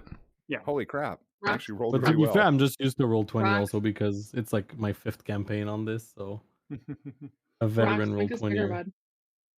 Oh, wait, I'm supposed to be in here. Make us Okay. bigger. But it's nice to get my second wind and We're not action using surge the back. So. map, Sure. Good idea. so we can make faces. Green is your hit die, right? Green is your hit points, right? Yes. There you go. Okay, and I got 8 back. Oh, I'm back. I'm back full just from that rest. Sweet. Okay, yeah, I'm a full too. Uni, how are you? I'm still kind of in pain. Oh my Green is your Oh, you hit are, yeah. points, blue is your armor class, and red should be your passive perception. Wait. Uni, did you heal 5 hit points? Yes, you that were is. at a- I took 11 points of damage in one hit. Oh shit. Okay. So I am healed and still in pain. Ooh, well, oh buddy, here, allow this cleric to lay hands upon you. Where is this? Where's my? Ew. Yeah. Did you Don't spend one of lie. your hit dice? Don't lie, Uni? y'all. All right, then. Healing I'll just hands. bleed out. That's fine. I'm Yeah. just gonna bleed out. Yeah, I'm That's, done, that's I'm just my done. preference. It's All right, just but a flesh wound. Healing hands. There you go. Oh wait, so how do I actually? Did you spend a hit die already, Uni? Yep, I'm at 0 at now. Yep, that was my 2 hit dice. Oh, it's a number of hit points equal to my level. So, boom, that's 2 points. Hell yeah! I can't use it until I finish a long rest. Thank after you that. for Wait. this amazing rejuvenation. You spent 2 hit dice? No, I as No. an action, you can touch a creature and No, cause so them no, I to mean, gain a number of hit points Didn't equal we to have your another level. short? Didn't we have This another was- short rest? This is the first Nope. one we've taken. Yeah, and Oh, I don't get it until after a oh. long one anyway. So I think it's because my hit dice were at 1 when we leveled up. I put 2 at the total, but not at the so I still have Wait, another what one. do you not get until after a long rest? What do you Another knock it back? healing hands. I just No, get one then let healing me do hand. the healing because I get healings back after a short rest. Okay, then never mind. Go ahead. Okay. Perfect. Yeah, and then he doesn't have to touch you. If that's, I mean, That's I guess seems like an absolute That's a win. concern. Yeah. These are great hands. I'm Kim, just saying. as a warlock, gets her spell slots back after a short rest. So if you have any unspent spell slots, spending them before a short rest is probably a good way to go. Okay, do you want me to click on it, or we'll just? You can click on it. I'd say the one caveat. We're just gonna get it back in a second, so I'm just. Oh yeah, Gotta but just like click on the spell big. so that it. The one caveat is if you're always blowing all your spell slots at the start of a short rest, if the short rest gets interrupted, you're gonna be out of resources. Oh no. I am. Thank you for that healing. I feel great now. I'm glad you feel great. Let's rest. Okay. Does it? I Okay. Does it meditate. record that I used it? And No, it's manual, so it Yeah, doesn't- you'll have to just reduce your whatever spell slots by 1, or you'll replenish them now that your short rest is happening though. So yeah, so I'm just not gonna. Sorry. It's just Oh wait, easier yeah. Spell slots come back after a long rest for clerics, right? for clerics. Okay. So on your character sheet, Kim, I believe I put on your main character sheet, on the core sheet, I think I placed a thing. Oh, okay, so there's your uses of healing light. You have 2d6 worth of healing light that you can do per long rest. If you like, you can also add a box there for your spell slots so that you don't have to tab over to your magic page for it. It's up to you. Or you can just... I'm sorry, say it again, please. You see the little box that says healing light with 2 of them? Yeah. So whenever you spend those, you should like reduce that number, until it hits 0 and then replenish it on a long rest. But you can also add more of those little boxes on your character sheet with the plus icon. And you could add one that's just spell slots if you wanted. And then you'll have a nice little indicator on your main character sheet as to how many spell slots that you currently have. Although you'll have to, manually update it. Whenever you spend one, you'll reduce that number by 1. You know what I mean? Where do I put that? Where would that be? On your character sheet, you see where that healing light is? Oh, there we go. So you could make a thing that says spell slots, and then you have 2 of 2. Got you. Thank you. Yeah. Yeah. The widgets can be convenient, but Splots. they're always like pretty manual. Wait, I have healing light, and I have. Yeah, you have healing light. You have the cure wounds spell. Yeah, I think So you've got 2 different ways of healing people. Oh, glorious! Is that a doggo? Oh, sorry about that. I didn't know if you'd be able to hear her. No, it's all good. That's the dog. I'm She has to let everybody know that clearly- this is her house and that she's super scary. Don't lie. That was clearly the cat. All right. Welcome in, Argar Rugatar. For those who have joined during the sort of chaos of combat and whatnot, if you'd like to know what characters everyone's playing, their race, their class, their character names, even their attributes, you can check that out on the D&D page of my website, which, I beat you, Tass. Oh wait, let me do. And it also has the socials of all of these wonderful players who are all streamers and are all just awesome. You're awesome. Yeah. So you guys have finished your short rest in this little room here, and you've slain a mimic. Can I take 1 minute to be right Yeah. back? Yeah, sure, go for it. Yeah, we'll wait a moment. If anybody wants to take a brief little break, we can hang out with chat while others go for a bio break or top up their water or whatever you want to do. Rub one out real quick, whatever makes you happy. Oh, I'll be right back. Oh yeah. But Rox, just a note. If it's fine, I'm just meditating. I need 30 minutes to regen my key, so I'm doing that on my short rest. Okay, sounds good. Yeah, I just wasn't sure if I mentioned it, so I'm not gonna pull the key out of my ass. Okay, you know what? I'll stay a bit. I'm not gonna I'm not gonna just like everyone abandon. I can hold my pee just a little longer. Go for it. Go for it. It's all good. It's all good. It's okay. Take Why do you think I've got such? Take care of your biological I've got needs. 2 bottles for a reason. Okay. On that note, I'll be right back. Yeah. So welcome in those of you who have just joined during this stream. We are doing sort of a bi-weekly Dungeons and Dragons campaign, which I've been running, and you know, I'm Roxama Dreyer. This is the channel that I usually just stream sort of whatever RPGs and stuff like that. Thank you, Hooligan, for the cameo appearance there. It seems that somebody has placed their microphone near their speakers, and so there's a little bit of audio feedback, it seems. But yeah, for those who just joined, we do this D&D campaign every couple of weeks. It is something that is only on its the second session currently, so it's quite new to all of us. I've never really streamed a D&D campaign before. But I've certainly run a lot of them. This is actually going to be my 4th time running Curse of Strahd. Oh my gosh, thank you so much for the follow, Android. And thank you for the massive cheer, Black Roses! Hey! Hey, you guys are wonderful, and thank you, Rox, for running this amazing campaign. Ooh. Keep on being amazing, and I am so glad to have gotten to know all of you less than 3. Aw, thank you so much, Black Roses. You're too kind.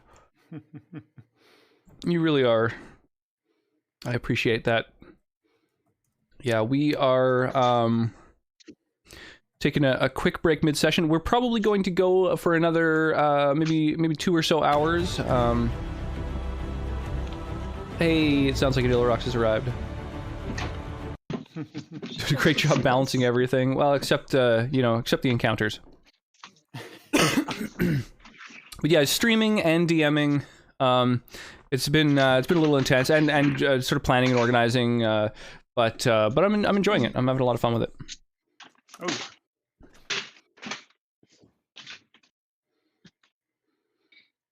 Is that Uni who has seemingly no noise gate? Hey, thank you so much for the follow. I really appreciate that. Yeah, hopefully you're not expecting D&D content super consistently. As I say, it's every 2 weeks or so that we have been running the games. I think we were looking into maybe having our next session next Sunday, because we'll be missing, you know, a bunch of weeks throughout December. But I'm not 100% on that yet. I think we still need to sort of make sure that that's something that everyone can do.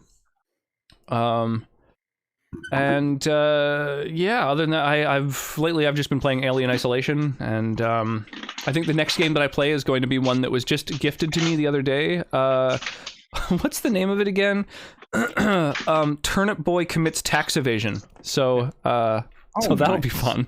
That looks hilarious. That's I just came into that, so. Yeah, so My water. 1 second. Hooligan. Oh, your dog is sick. Jesus, I'm sorry to hear that, Illyrox. Don't tell the senator I said that. No, doggo. We won't.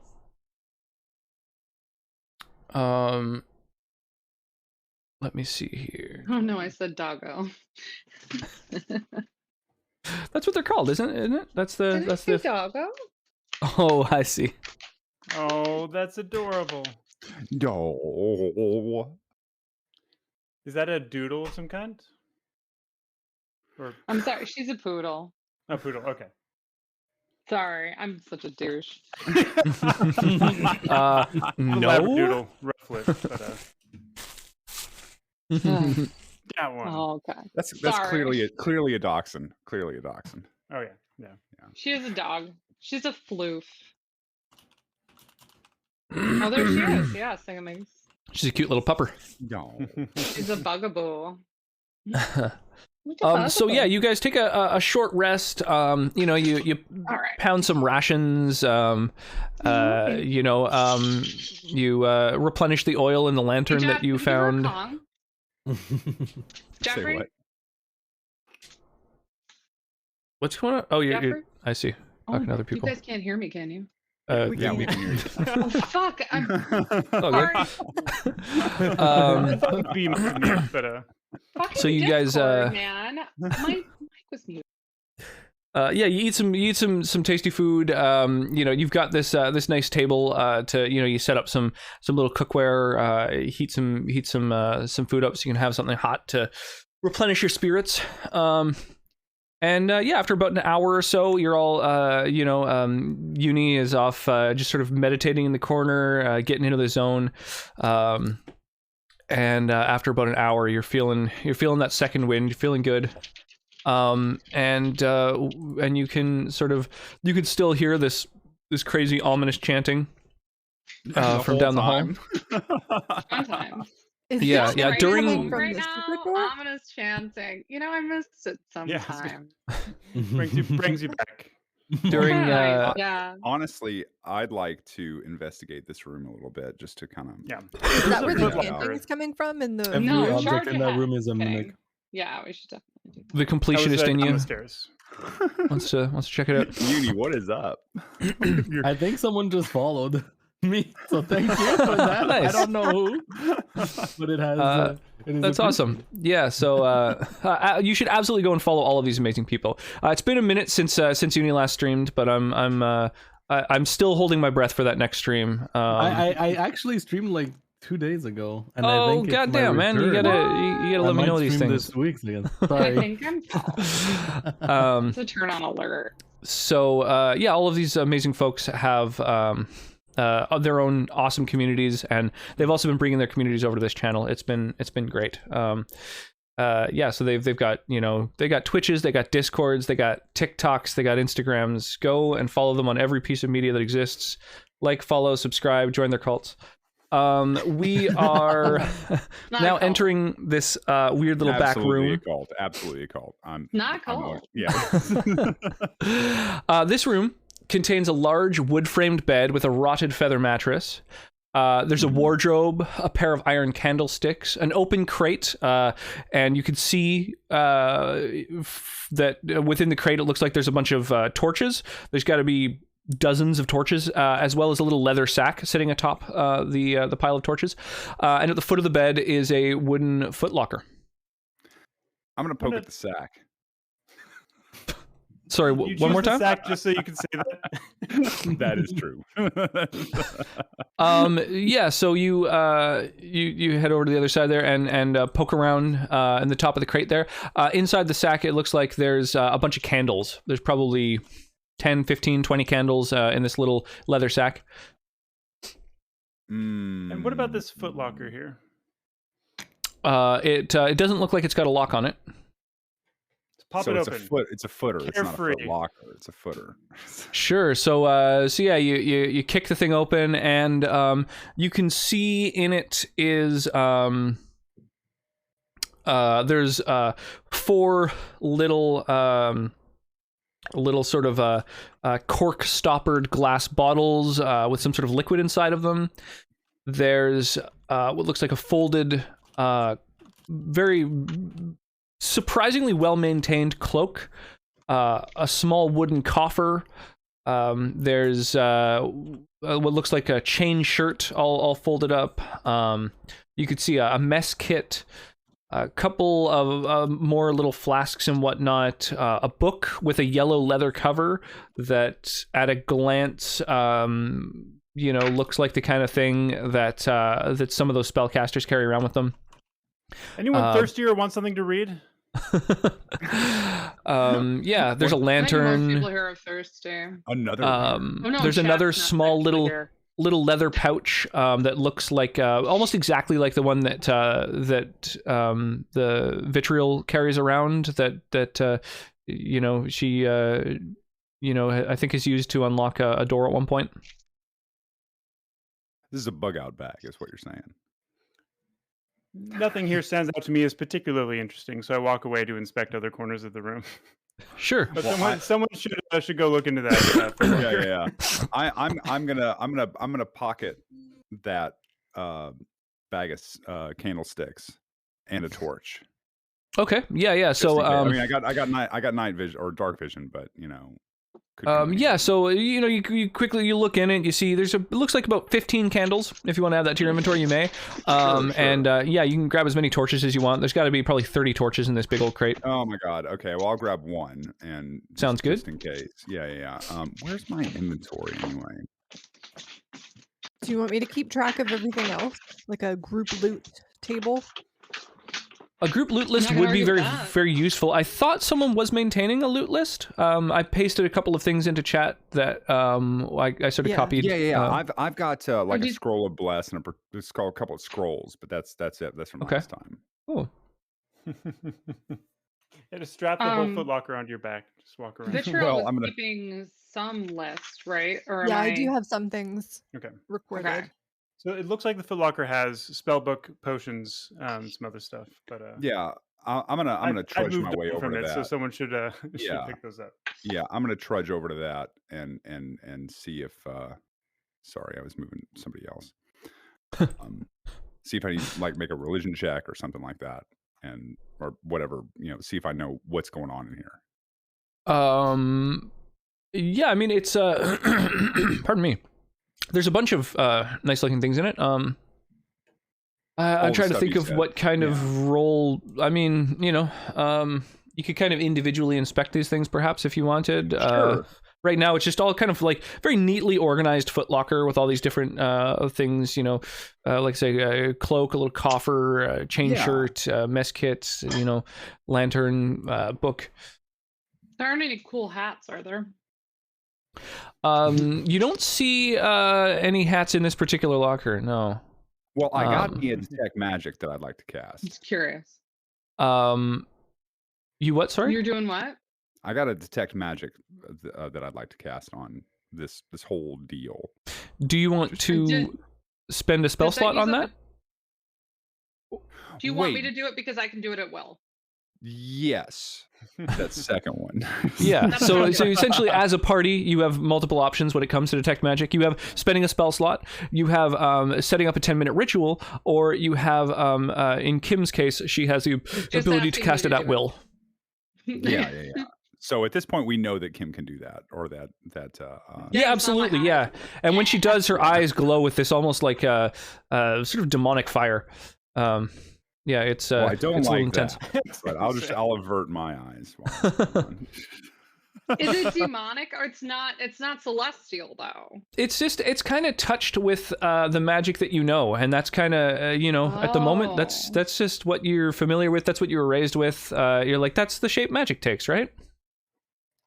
It's lost a little bit of its edge since you've made this this pact, you know, like if there's not this literal flame in your eyes, like a glowing, you know, flickering ember, and instead you just get this sort of glow, this remnant of that kind of aesthetic that the cult really goes for.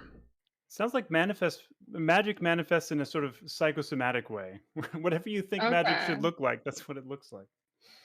Essentially, yeah, it is literally your force of will at work in most cases.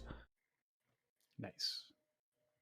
All right, well, let's take these and then go investigate the sealed area that we found. Oh no, we got. Well, I was gonna see if we could get yeah. So Kim, are you casting detect magic or? Take a look at this. Yeah, I'm looking around with my detect magic. Yeah, so you head on into the room, peek into the footlocker. You can see absolutely there. The little wooden coffer that's open and has these 4 potions in it, those are absolutely magical. The spell book, 100% is magic and contains magic. Also the cloak, the folded cloak is magic. You detect, I guess it would be, I think evocation magic, if I'm not mistaken. Evocation magic? Oh. That's or no, sorry, abjuration. Abjuration. I'm thinking of abjuration. Oh. Abjuration? Abjuration. Some sort of defensive spell or protection. Yeah. I want that. Can I have that? Is that cool with you? You can have We the don't know rest what of it does. I don't need a cloak. You're the only one who knows that this cloak has any kind of magical sort of okay. So effect. do I know what the books are? Like, can I tell what the other stuff does? You could like take it out, inspect it, check it out if you want. Yes. Does it look dangerous?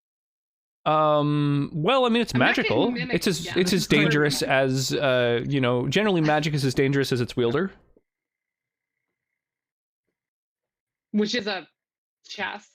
I'm sure it's safe. Okay, I just don't want to get mimicked again. Okay. It's a valid concern. All right. You are not wrong. Whatever. Yeah, I'll take a look at the scrolls. Sure. The spell book. The spell book. I'm sorry. There's scrolls and a spell book. No. Potions. No. And a spell book. Potions and a spell book. Sorry. Yeah. I'll take a look at all that shit. Sure. Yeah. So there's a small wooden coffer that has these potions in it. You're gonna pull that out and check them out. Yeah. Awesome. Yeah. So you pull out the coffer, and as you go to inspect it, the earthen walls of the room explode outward, and there's two creatures that reach out, and we can roll initiative. Yeah, I Wait, guess hold on. we're gonna. Where would I be now if I were looking at? Am I in the right spot? Wow. For having been looking at that. Yeah. You're within 5 feet of it. Okay, Absolutely. okay. Yeah. The senator's standing over it. You're sort of next to it. You can both interact with it. These sort of creatures blow out of the walls. They remind you of those ghouls that attacked earlier, but there's something kind of different about them. They've got a little bit more of an intelligent glint in their eyes, and they reek. They smell so bad. As soon as that earth blows open, the smell that fills this room literally turns your stomachs. Oh my god! So they be sure to click on your token before clicking the initiative button. Oh heck!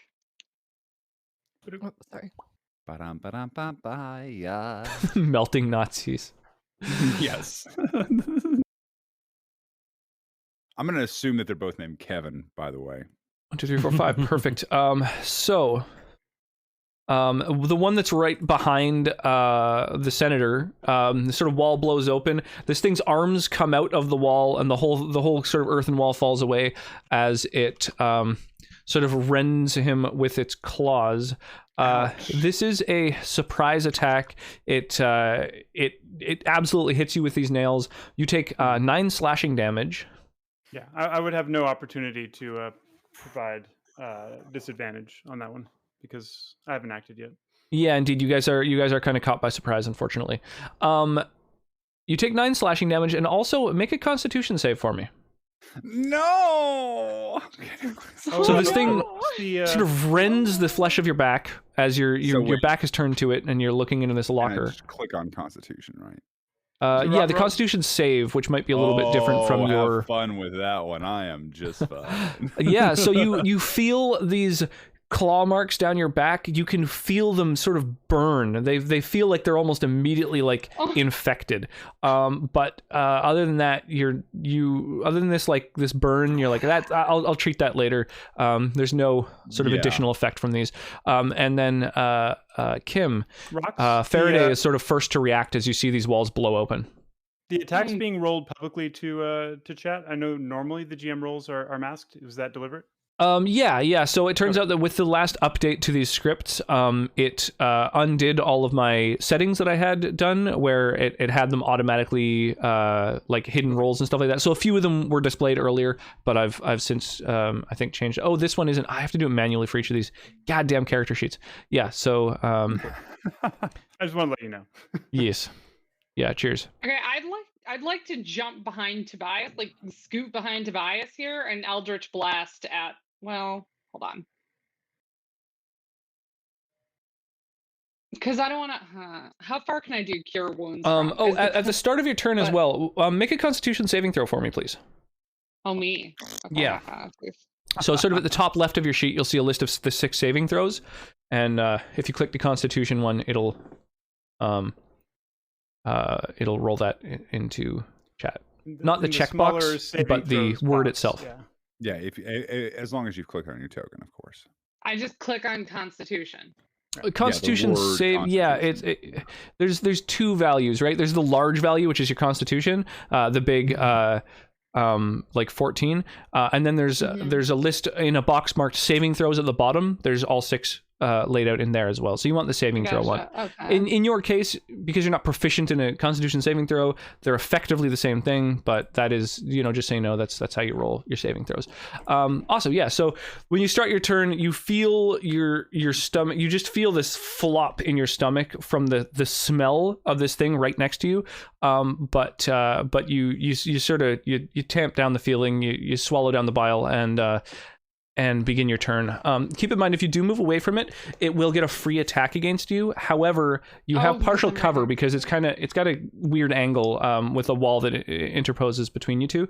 So you'll have a +2 to your armor class, but it will get a free attack unless you use your action to disengage. So. Oh, and if I disengage, you don't won't get be able to action. attack. Yeah. Correct. Yeah.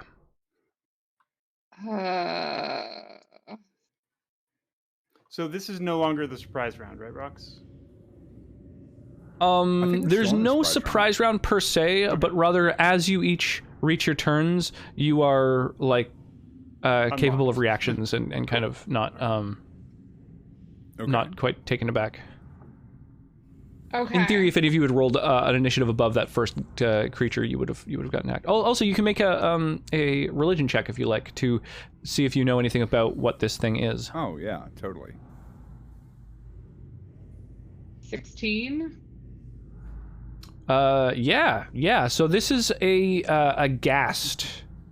Oh no! And this is what it looks like. Ugh. So yeah, they're driven by an insatiable hunger for humanoid flesh. Look at that. They thrive in places rank with decay and death, and they just have this awful stench that just claws into your nostrils and lives there. Don't they impose negative levels? Or is that something else? I don't know. They're sort of full of grossness and disease. They're not something that you want to get touched by. Yeah, I'm not happy about this. Yeah. All right.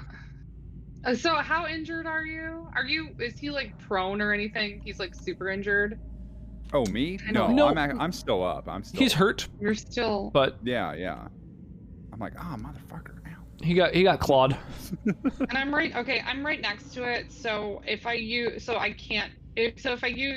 Eldritch Blast, that would be not good. Do I know how my spells would do against it exactly? You're sort of like, Eldritch Blast in particular.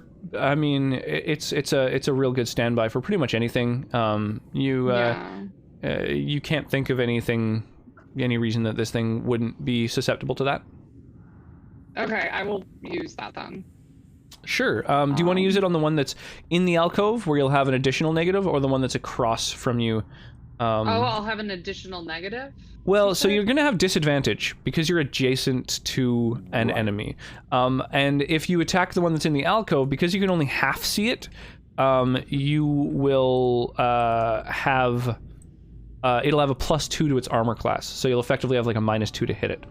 If you click on your token and you hold Control and L, it'll show you exactly what your vision is as opposed to the group's vision, and you can see that you can only sort of half see that token. That is so weird. Yeah.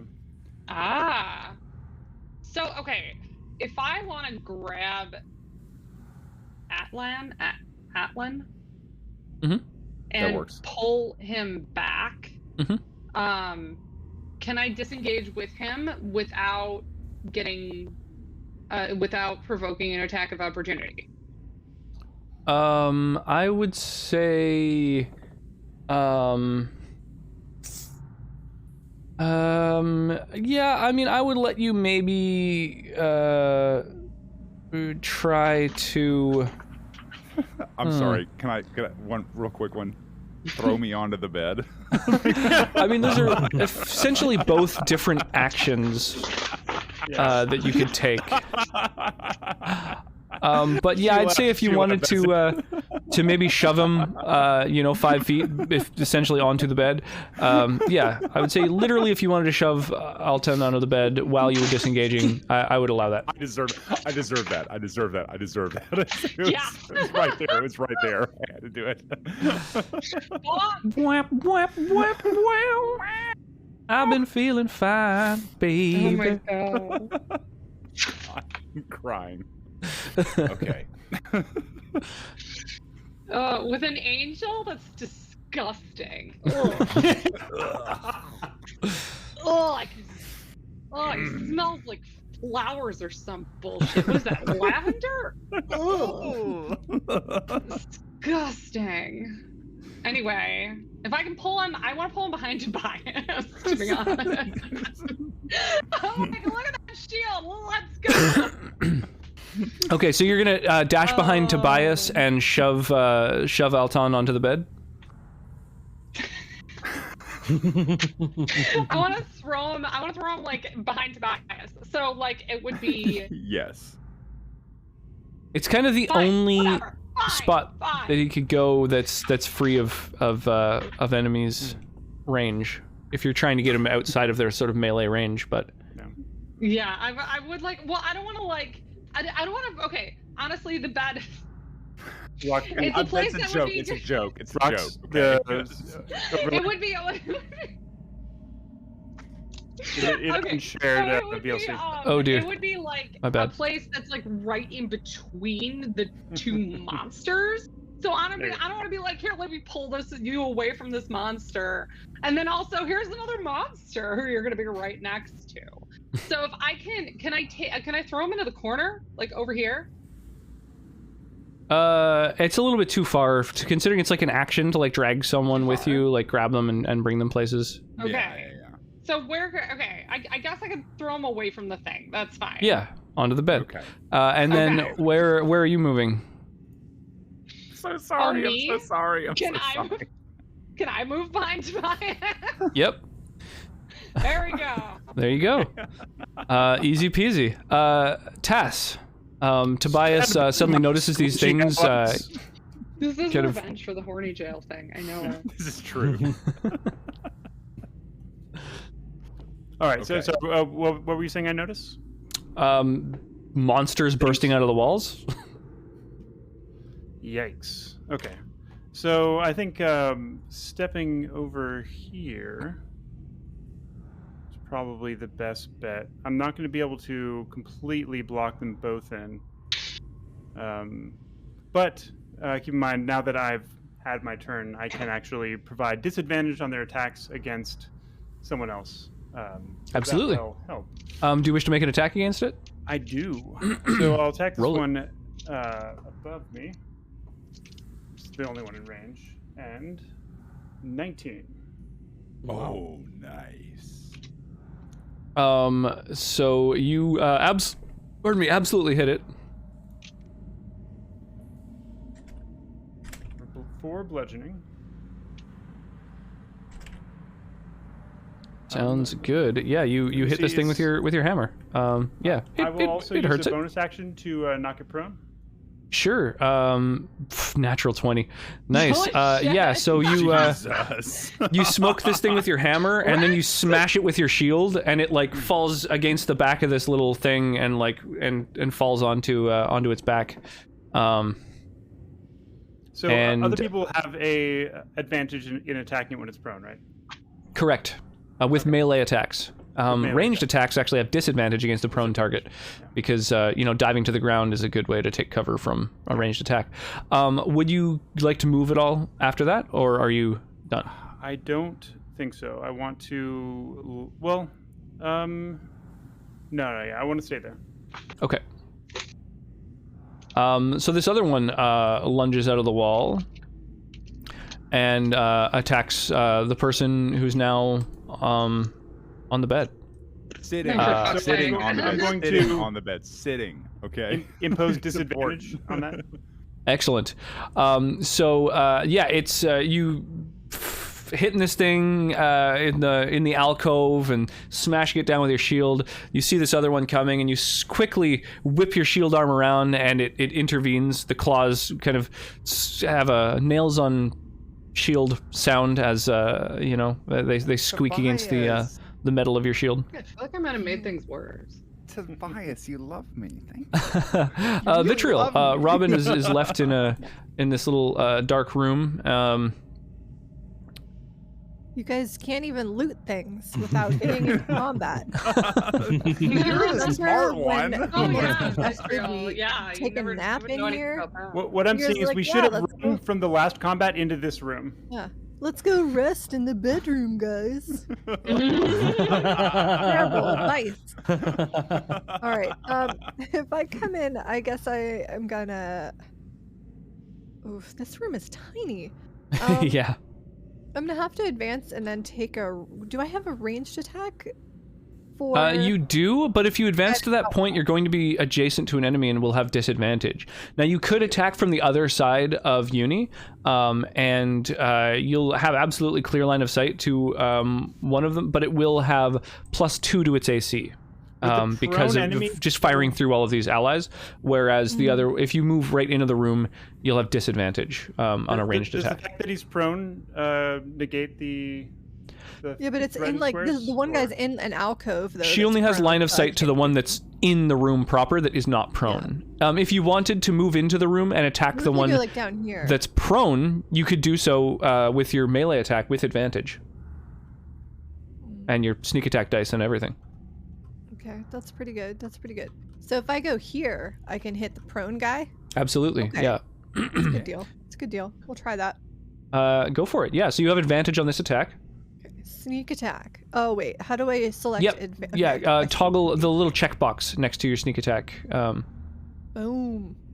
Dang, 13 damage to the rapier. Yeah, so this thing is like prone on the ground, and you look for a nice tender spot, and you just jam your rapier into this thing's thigh, and it's it comes clean out the other side, and you pull it out. There's no blood, but it's certainly thank the gods.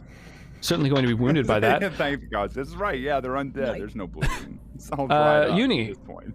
Laszlo's sort of standing in the doorway and seeing all this shit unfold, and then you suddenly your body kicks into action. So like after zoning back in I was still half meditating. I'm like, wait, something's happening here. And then I run inside over here. Does that work? Yeah. Now, the one that's prone technically would get an attack of opportunity against you when you first enter the room. But it would have disadvantage because it's prone, and you'd have +2 AC because of it's attacking sort of around a wall. That said, if you wanted to move to that spot where the crate of torches is, you wouldn't be leaving its range, and therefore it wouldn't even get that sort of half-assed attack against you. Yeah, sure. I'll go here and I'll stab the one completely visible with me with my trusty spear. Sure. Keep in mind the other one you would have advantage against if you wanted to attack the one that's already wounded. Well, would I have disadvantage because I'm on a corner? Nope.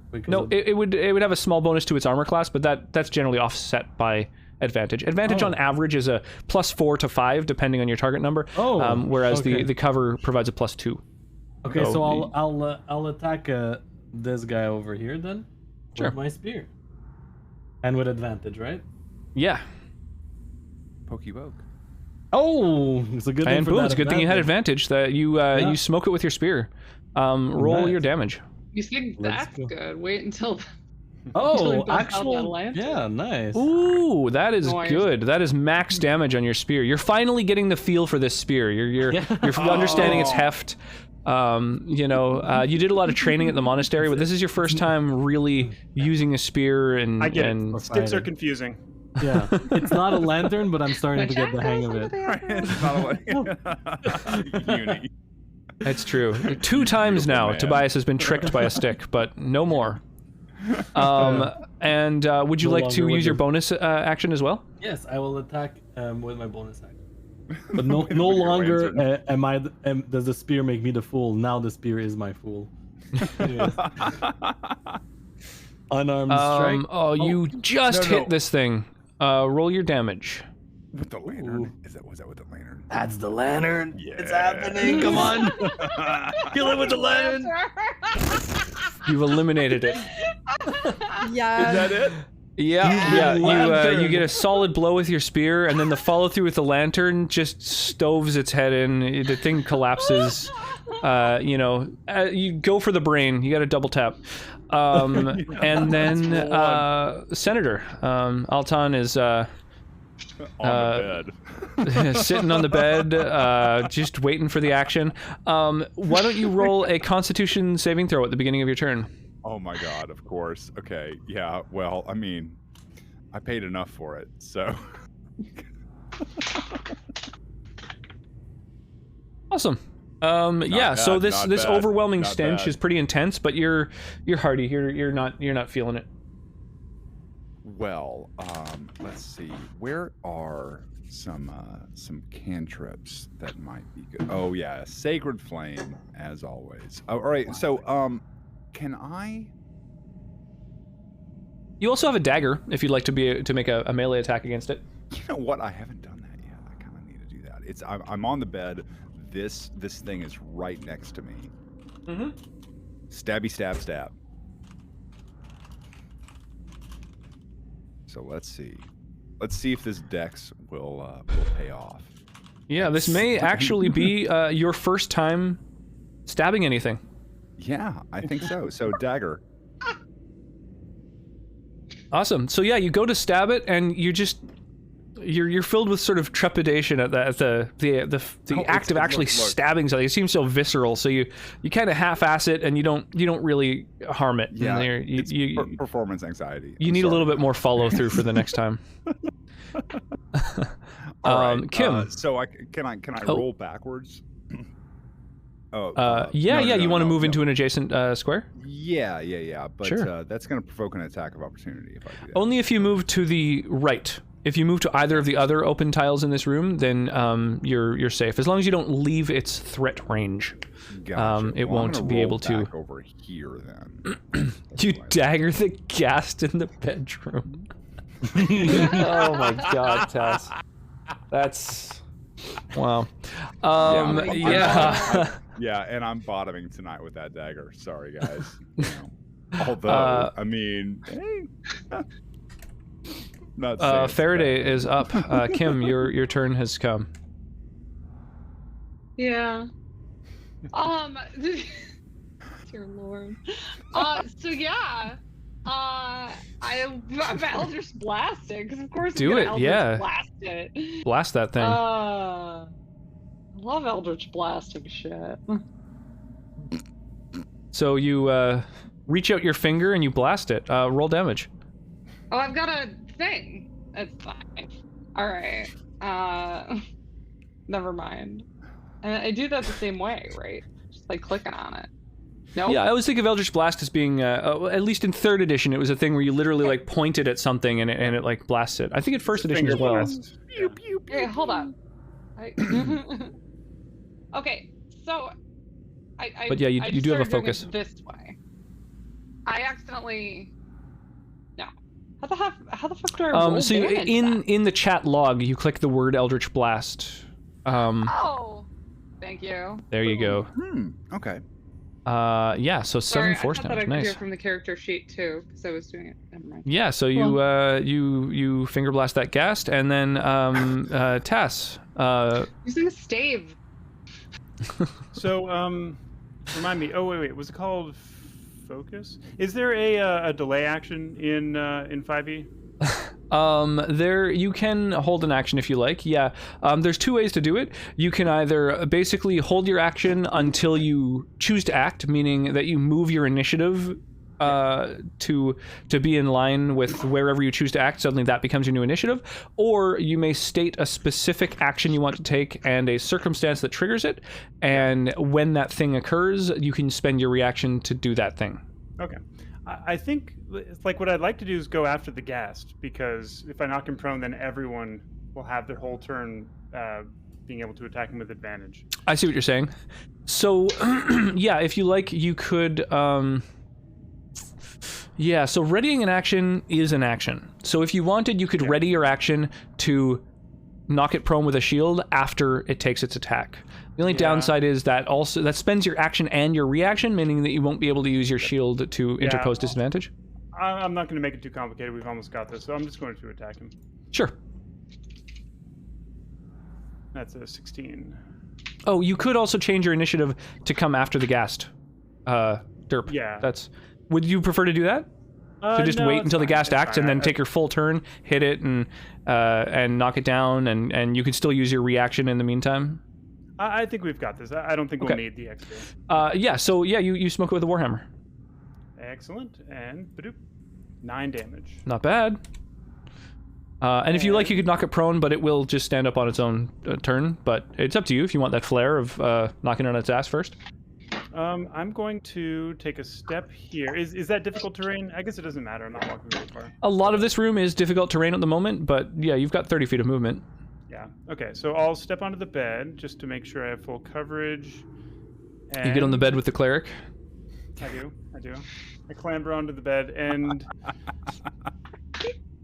I don't want to push him back. So I'm actually, that's going to be my turn. Okay. Because if I pushed him back, then actually he could attack without... So yeah, on this thing's turn... Doop.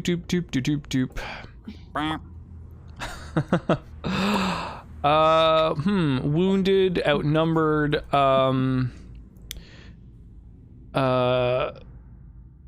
I think... Yeah, it is backed into a corner, so it attacks, I think... who was it that hit this thing? I just most recently hit it. Right. Yeah, let it attack you then. Did you subsequently?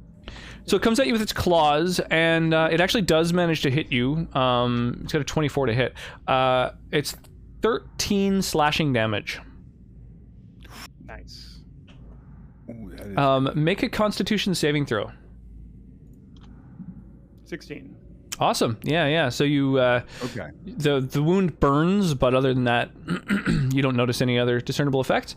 And then it's Vitriol's turn.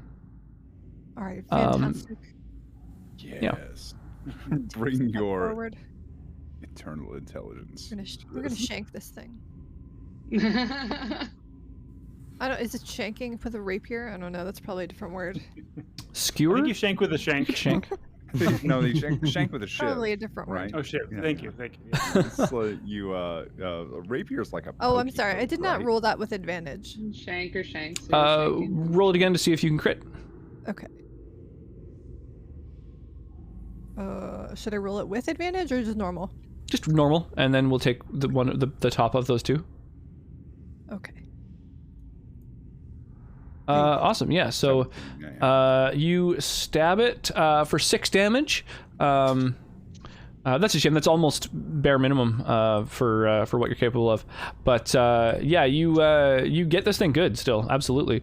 And then Uni, this is your first turn starting next to one of them, I think. So make a Constitution saving throw, please. Yes. Boom. Ooh. Yeah, so you can feel the bile rising up from this awful rotten smell. But you're okay. You're keeping it together. We gotta get this over soon. Right about it. Just comes up right to the top of the neck, you know. And then I'm just like, stab. Get that thing away from me. You absolutely hit it with your spear. And you finish it off. Anybody ordered a filet au ghast? Yay! Yeah, you stab this thing just right through the brain. Once again, you know that's the best place to finish any creature. Yeah. So at this point, you feel like you can pretty confidently root around through this box. So there's this folded magical cloak, this little open wooden coffer that contains 4. Once you look at them, you could tell those are potions of healing. They're pretty straightforward. You've seen those sort of things before. I don't know how you want to disseminate those through the party, whether you want to specify who's holding them. I feel like Kim ended up taking the robe right off the bat. Is that correct? I mean, I'd like to take the robe. Yeah, none of you actually. The moment that anyone took a thing out of the box, you were attacked. Okay. So, yeah, you've all kind of been studying the box, deliberating, talking about it. But the moment that you actually went and I like the cloak. If you guys are cool with that, I mean, I just feel like I look cool in it. If you're okay with it, it's a cloak of looking cool. it does do that.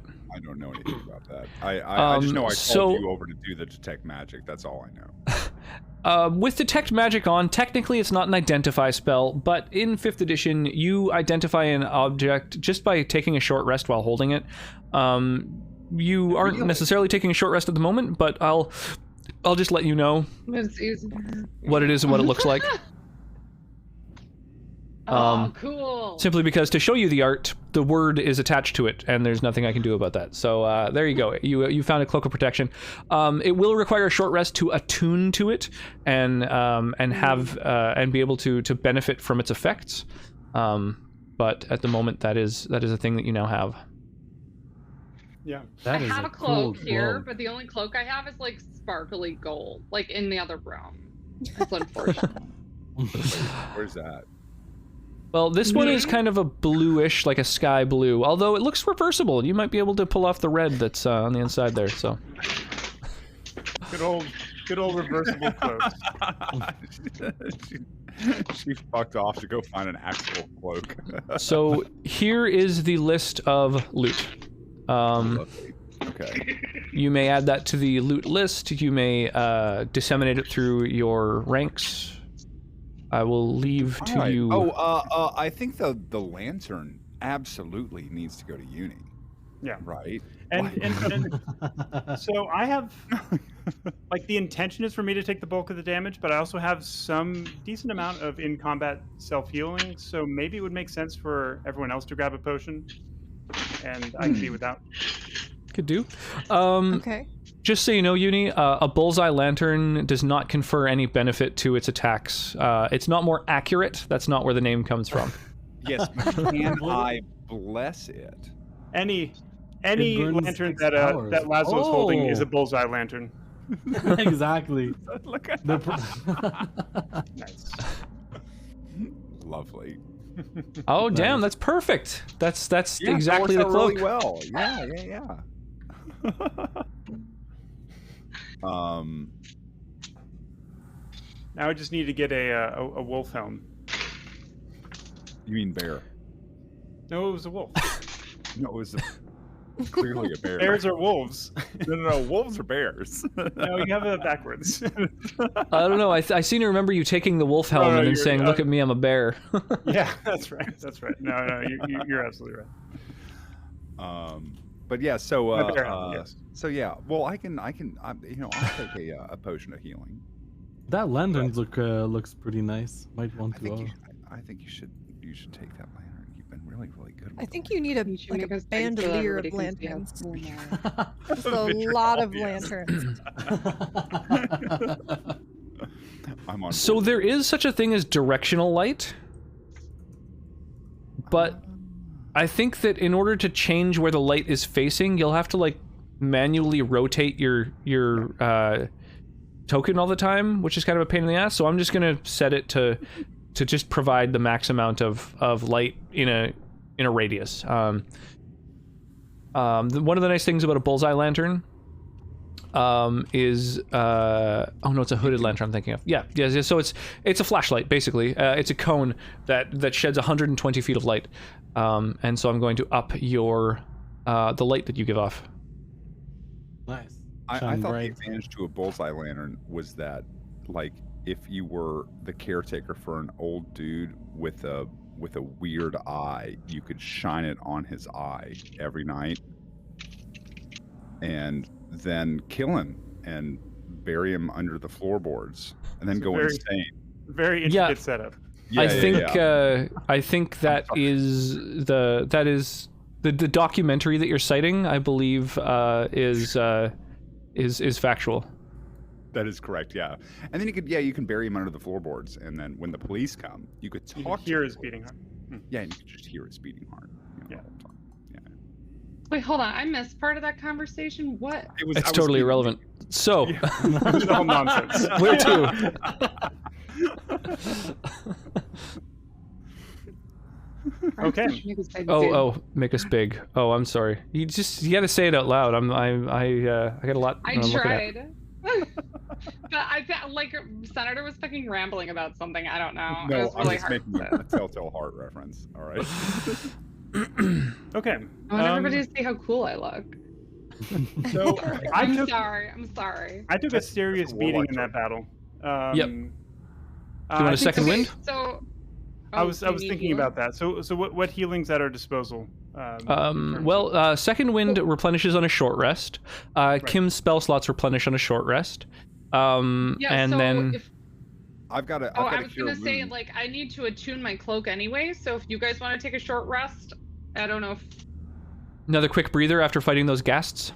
Yeah. Probably appropriate. Okay. And I've got a cure wounds for you if you want. So that shouldn't be necessary because if we're taking a short rest, I can spend my second wind. It'll come back at the end of the short rest, and I'll be a lot better off.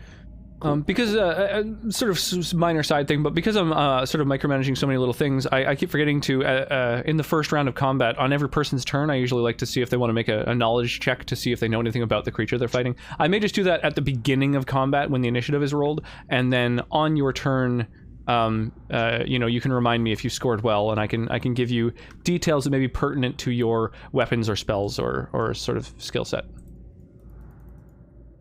I gotta roll my hit die too. See if we're doing a short rest. Can I add this cloak to my inventory somehow? How does that work? Hooligan, goddamn. Yes. So the cloak you can add to your inventory. However, I'm gonna wait to add it to your inventory until the show. Or I guess you guys are taking a short rest. We're gonna take a short rest. Okay. Another one in the same room that we took before, right? Adjacent. Yeah. So we moved the party to the bedroom. A 1 hour rest, 12 hours of action. Or sorry, it's a 1 hour of downtime and then 12 seconds of action followed by another hour of downtime. Oh, I'm sorry. Yeah. Did we grab the book and the spell book and the? I grabbed the spell. You did it. Okay. Yeah. I'm actually putting that on my thing. And I think everyone else other than me should take a potion of healing. Okay. I'm okay with not having a potion of healing. I've got a lot of healing. Thanks. Okay. Then I could take one. All right, I'll take a potion. I'll take one. All right. I just dropped the Cloak of Protection on your character sheet, although it didn't seem to do the thing that it's supposed to do. Let me try one more time. Maybe it's just going to add 2 of them. I don't know. And I threw that yellow spell book on there that I'll be reading during this time. See if I can figure anything out about it. Studying up on magic in your spare time? Having to update the scripts at the start of today, messing things up. Yeah, sorry, while I'm fixing this. How's everyone doing? I'm doing fabulously. John.gaming. I am running the stream and the actual sort of session itself. I'm DMing as well as doing the streaming. Yeah. Sounds like asking just in general in Dungeons and Dragons, where the dungeon master sort of runs the game, but isn't a player per se. Yes, exactly. Yeah, so the person who runs the game is the sort of character that I play is like all of the things that the players encounter. Mm-hmm. Yeah. There we go. Okay, the Cloak of Protection is now on your sheet, Kim.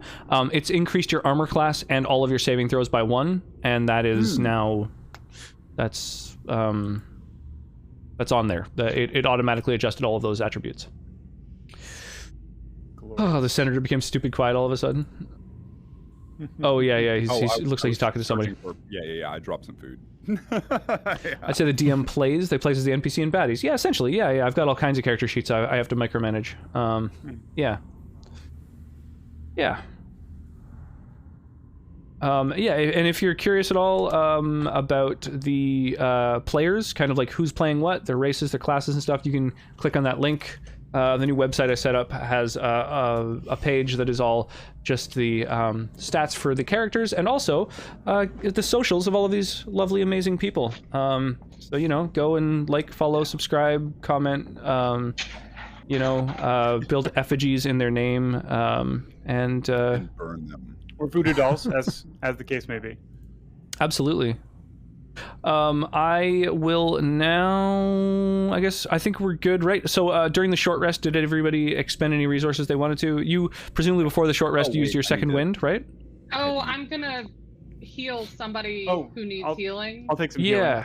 So cast Cure Wounds on anybody who might want it, and then they won't even have to spend hit dice. Might need it as well. I can do 2 before the short rest. I have to wait for a long rest for my healing hands, so I can't. It might be prudent to cast 1 on the Senator. How much did you heal with your second wind, Tass? 8. Oh, nice. That's actually quite a big chunk. So yeah, you probably want to heal the Senator first. Yeah. Yeah, I'm kind of beat up. And you should have in your list we're doing it in this room, okay? In your list of your like attacks, you should have Cure Wounds listed there, like beneath your Eldritch Blast and all of those different abilities that you have, Kim. You should have Cure Wounds listed in those. So if you click it, it'll roll the health that it heals automatically. So 8 healing to the Senator, which brings him to 1 HP shy of maximum. And if you wanted, you could use your second heal on Tass, who's 5 HP shy of his max. And then you guys are probably set. Yeah, I'll hit my hit die, and then I get... Okay. Yeah, I would say you probably don't even want to spend a hit die if you can avoid it, because you're only missing 1 HP. I mean, you can spend a hit die on that if you want, but... I will not do when that. you do eventually take a long rest, you'll only replenish 1 of your 2 expended hit dice. Okay. So. Okay, then I would like to... just do that. So then I'm at 8, right? 18 out of 19, 18, rather. So, where to now, gang? What's the plan? So I think you all said it was this wall, and I slammed my Warhammer into it. Oh my gosh. Oh, it's the one with the C on it. Yeah. Let's stay together. Wait. Stay together. Over here? Together. Run 2 rooms over. All right, let me jump back to the map here. Give us a heckin' second. Come on, man. I would totally cosplay myself if I had anything to do so with. I have so many things. I just start wailing on the wrong wall. Nice. Oh, hey, Tobias, I think it was that one in the middle. I think it was this one. Here? No. This one. Oh. There, yeah. Oh, the giant conspicuous spot on the wall. Right. Looks like a Scooby-Doo thing, you know? Gotcha. I'm with you. So the staircase that is tucked in behind, basically it's a there's a concealed door in the middle of the wall that is an ordinary, albeit rotted, wooden door behind, sort of hidden under a layer of clay. And the door pulls open to reveal a stone staircase that climbs 10 feet to a landing. I was hoping for a cask. The staircase ends at a landing that has a 6-foot-high ceiling of close-fitted planks with a wooden trapdoor set into it. It looks to be bolted shut from this side. Oh wait, there's a. From this side, so we can open it. Did you say the stairs went up or down? They go up. Okay. Did we ever figure out what happened to that orb? I didn't see the it's orb, still sitting so on I the. don't know anything about it. It's on the statue right now. It's on the statue right now. It's back on the statue? Yeah. Yes. If we pick it up, then shadows come out. You know? Laszlo the monk picked up the orb and then was attacked by a bunch of spectral creatures, and then left it on the ground, and now it's back in its little not pedestal per se, but in the hand of this statue. Yeah. By the way, so what's going on with it? Are we taking this orb or what, guys? I mean, shadows pop up and they really want it. I mean, the shadow you know like that? almost killed me in one swift. I will rather not have that experience Oh, again. you got damage there. Okay, that's where all the screaming came from, huh? We still don't know where the screaming came from. Y'all are lucky Tobias does Okay. not care about money.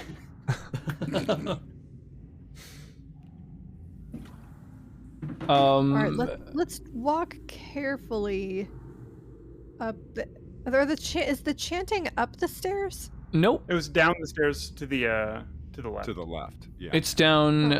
Yeah, over. I think I can ping it. I don't know if you can see pings in the fog of war. Oh yeah. We can apparently. Yeah. Oh, yeah. Oh. Okay. Okay. So, So this is going to take us back up. Interesting. But we never found an exit for this, I think. Should we check Well, it it out? might not guys go all wanna the way go back for up it? to the manor. It might not go that far. The manor was like 50 feet up. This could be, anywhere in between. That's fair. Should we check it out? we just keep going. Really curious about that. Or do we chanting. look at the chanting first? Is that okay? So is that the end of that staircase?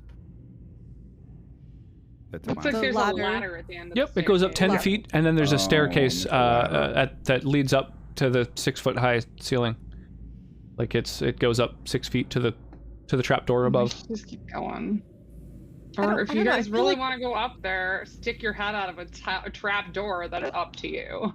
We maybe should investigate the chanting because, like, what are they doing? What if they're doing something that's going to be even worse than what has already been done? Who knows what the chanting is doing? I Erwin agree with Robin. Erwin wants us to. Erwin No, wants Robin. us to root out the evil or whatever. Yeah, So which is kind I'm of what we're with here. Robin. And yeah. Robin has the right of it. Okay. All right. Let's go. Agreed. Boop-a-doop-a-doop-doo. So I'll take the lead going down the stairs. Sounds good. Okay. I'll follow. So let me move Tass's token here. I've And learned through then the Uni subtle art next. of listening that the party doesn't want me screaming hello as we walk around each corridor. That would be ideal. And then Robin. And then Faraday. And then I assume the senator is also heading down? I am. Okay. Is it okay for me to basically take another step? I'm being cautious, but Mhm. Go for it. Being Yeah, totally. okay. So, Well, Um, so Rox can interrupt me when necessary. so this, heading down. So the ghostly chant that you were able to hear from above fills this room. You can discern probably a dozen or so voices saying over and over, "He is the ancient. He is the land. He is the ancient. He is the land."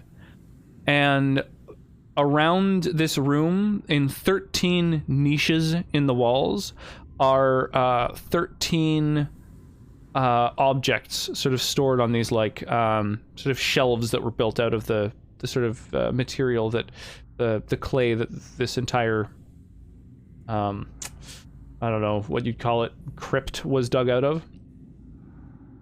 Requilary. Detect magic.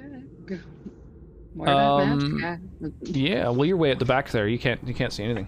Oh. I file into Okay. the room. Just Okay, whenever I get there. I don't know if I'm moving me. I am moving me. Okay. So, so you cast detect magic and look around.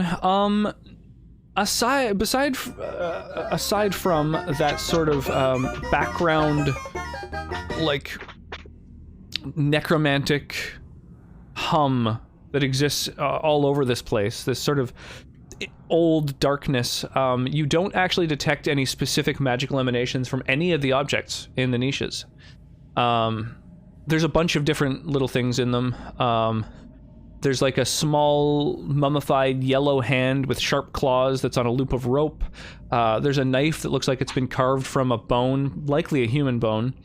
A dagger that has like a rat skull set into the pommel.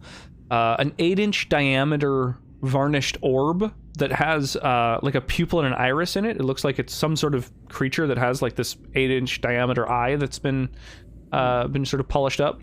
Sorry. There's like a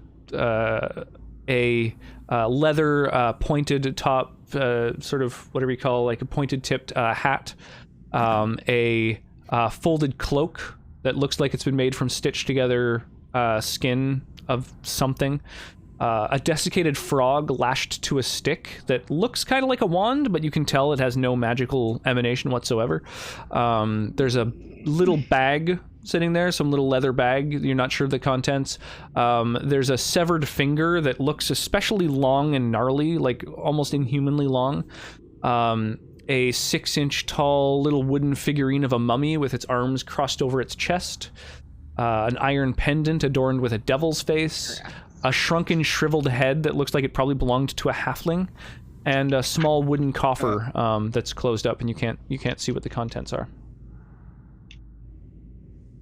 Glorious. And the poke around in that coffer? The rightmost passage there, the tunnel slopes down at sort of a 20-degree angle into murky water, and ends in a rusty portcullis. The coffer probably just has more beverages. Oh. Say dismissively and start poking around. I kind of want the... Okay, I'm not seeing a lot of magic surrounding these things. None. Does any of this stuff look particularly valuable? I would say we should leave it alone. The hat looks vaguely stylish. The big orb looks kind of neat. I don't know. I mean, they sort of seem like things where their value is kind of, I don't know, in the eye of the beholder, so to speak. Mediocre at best is what. I get the vibe that these things are used. Maybe there has been some kind of spell that is cast. I'm just worried that if we disturb any of these things, something terrible is going to happen. Yeah, because so far everything we've touched has caused... The objects don't look like they have any objective value, and you do remember that when you found that little alcove full of all these dark occult leather-bound books and stuff, when you actually thumbed through them, they was kind of like bogus magic. It was kind of like not fakey stuff. Yeah, it was kind of like made up stuff that like It was you suspect that whatever cult was going on in the bowels of this house, none of them really had any true magical talent or power. Like they were D&D books. Is what you're saying, right? You mean people have magical, like random, not magical cloaks in their bedroom closet? Like, is that what you're trying to say? Cosplayer? I have random, not magical cloaks in my closet. I don't know. Clearly, you do as well because you're wearing one right now. So I don't like. This is just what I wear every day. Yeah. This is my Tuesday going to the market garb. Yeah. I want that hat. Would you? Vitriol's got pauldrons. Would you be willing to, like? What'd you say? I said Vitriol has pauldrons. I don't like clearly. All right, but still, awesome. Okay. So those are pretty badass, to be honest. What? The closest I have to armor is a black leather vest, but I don't think that that applies. I mean, yeah. Oh, so this stuff looks kind of. No, I was gonna ask you if you wanted to like hang out and watch my back while I grab this hat, or something. You guys don't want anything else. The cloak isn't magical. Nothing seems to be magical. All right. Yeah. Well, let's leave this stuff alone then. Pop open the coffer and see if there's anything of value inside. Is it really sure, worth? yeah. The small wooden coffer, it's got like a withered tongue in it that looks like it belonged to some sort of, like, you would think a massive bear, maybe? Ooh, a bear tongue. I grab it and I waggle it around in front of my bear helm. Hi guys, how's it going? Right, if he gets to do that, I'm taking the hat. All right. Yeah. I toss it back on the table. Did anything happen with the hat? And, no, just a nice little hat. I mean, I wonder what a hat like that would look like. Oh. Tobias's restlessness kicks in and he starts poking his head around over this way. I like it. Oh my god. Oh my gosh, Sure, guys, yeah. get So together. the portcullis is right there, sort of bars your way. Putting up. Stop it. Do I see what's on the other side though? Yeah. So from here you can kind of see what looks like some sort of like stairs that lead up to a little dais above the water. But it's hard to make out details from this distance. The bright light only goes so far, and then it's sort of dim light after that. So you essentially have like disadvantage on perception. So it's hard to make out any details. But it looks like there's sort of steps that lead up to dry stone edges that hug the walls at the sides of this place, and then like a big dais, and then some sort of like little alcove in the far wall. Excellent. Altan, come back with us. Oh no, I want to split the party. Okay, I will. Though I think Altan's going the only way we can now. Oh, okay. That's a short passage that ends in a portcullis. Unless you want to go for a swim. No, well, there's there a way a to portcullis open the there at the at the sort of entry to the larger chamber beyond. There's a what? I don't necessarily have the ability to suss out if there's much in the way of opening that. I assume I just see a barrier and think, well, it can't go that way. Yeah. We can investigate, but we should stay together. Mm-hmm. Okay. I mean, I could shine Yeah, my new doesn't go lantern well when there we to don't see stay what's going together. on. It's up to you. Yeah, can I go shine my lantern? Tobias, you just keep going and we'll follow. Okay. Yeah, take point. We got you. What do we got? So it looks like some sort of prison, basically. There's these rusty shackles along the walls. Did you say Rusty Shackleford? Rusty shackles. Which I know is a classic porn name. Hanging on that back wall at the very, very bottommost spot there, you can see that there's in one of those little alcoves is a like human skeleton with clad in a tattered black robe. That's shackled to the wall there. Excellent. Poor soul. Nobody's here. And I start walking away. Yeah. You giving it a once over. Actually, Laszlo, I think you have pretty jacked passive perception, right? Yes, 17. So when you head to the end there, you can see on the human, it looks like it's got a little gold ring on one of its fingers. Oh. Which might be worth a bit. Since Laszlo apparently hasn't learned anything, he just takes the ring. Look at it. Victimless crime. Whoops. He just looks at it instinctively and just like, yoink. Yeah. You can add that to the loot list if you like. Yeah. Or I just add it to my pocket. Nobody knows I have this. No, we can add it to the loot list. Hey guys, I found a ring. Huh, interesting. Did the skeleton come alive and try to kill you? For once, no. So That's really bold move, sir. It was shiny. Well, hang on to it. Don't put it on yet until you. Yeah. Don't put it on. We'll get Yeah. It While looks sort of like it fits perfectly. While checking this area out and investigating a little bit, a couple of you also notice that on this this wall over here, there's some big kind of discolorations on the floor, like scrapes in the stone itself. That it looks like there had to something. be a way to access that room, but Detect magic. Not that I put it together. You don't detect magic, but when you go and sort of properly inspect it, you can tell there's obviously like some sort of secret door that pulls into this chamber. Secret tunnel. Hey, Can we Tobias, take a look? you want to check this out? Yeah, Yeah. go for it. And so I just walk over here and Take a start step inspecting the back. wall. Yeah, sounds good. On the opposite side? Yeah.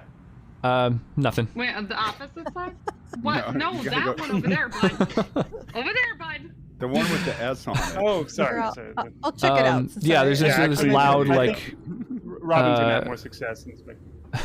No, he is the ancient. He is the land. Over and over while you're checking this area out. It's kind of, I don't know, off-putting. Skeeves you out a little.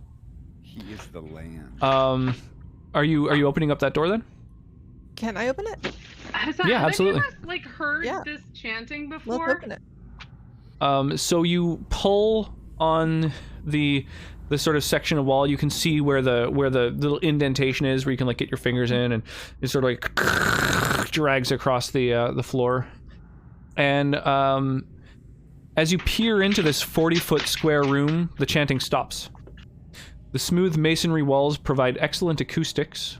As you can Everyone hear stop. the noises behind you, kind of echoing into the chamber. Close that door again.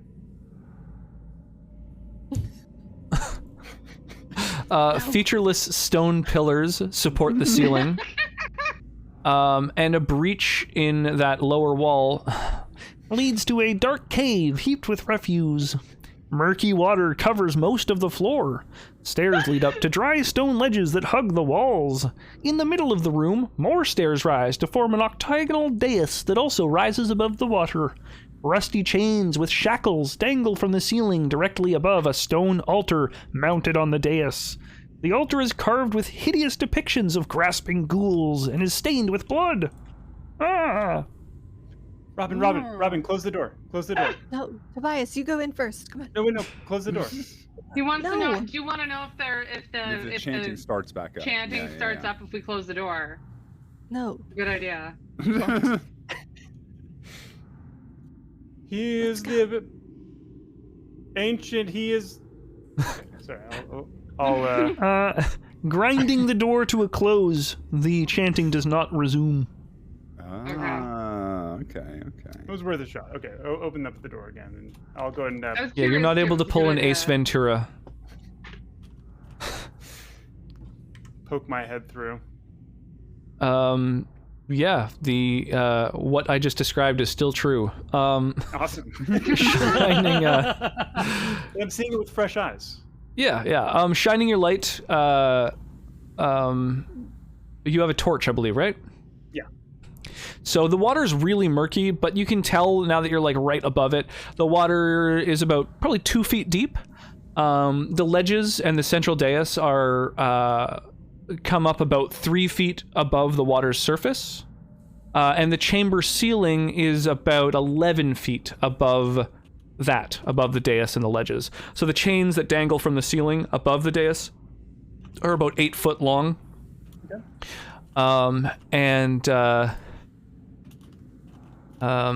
Yeah, you've got this big chamber going on here. I see. Do you see people? Is that some sort of winch in the wall? That's in front of Yes. Yes, it looks like it's used to.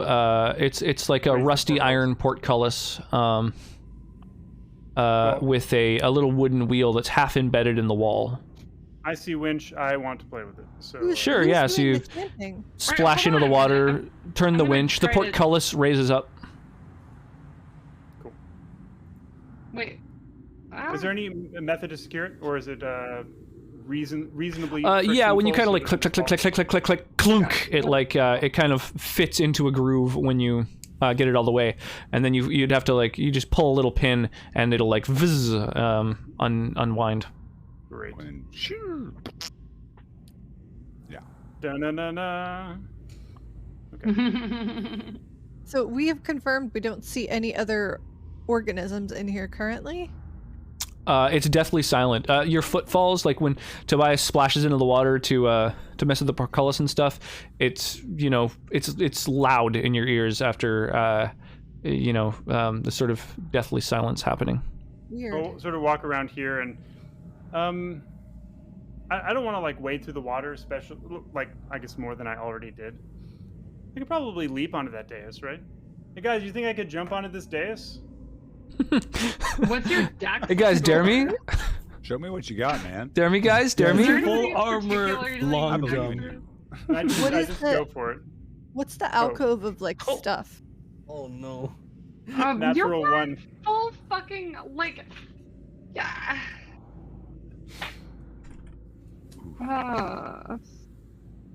I'm not sure that's the best idea.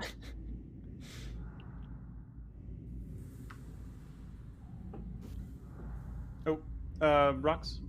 Sorry, what was the... DLC was unshared. Oh my god, why you gotta be a penis?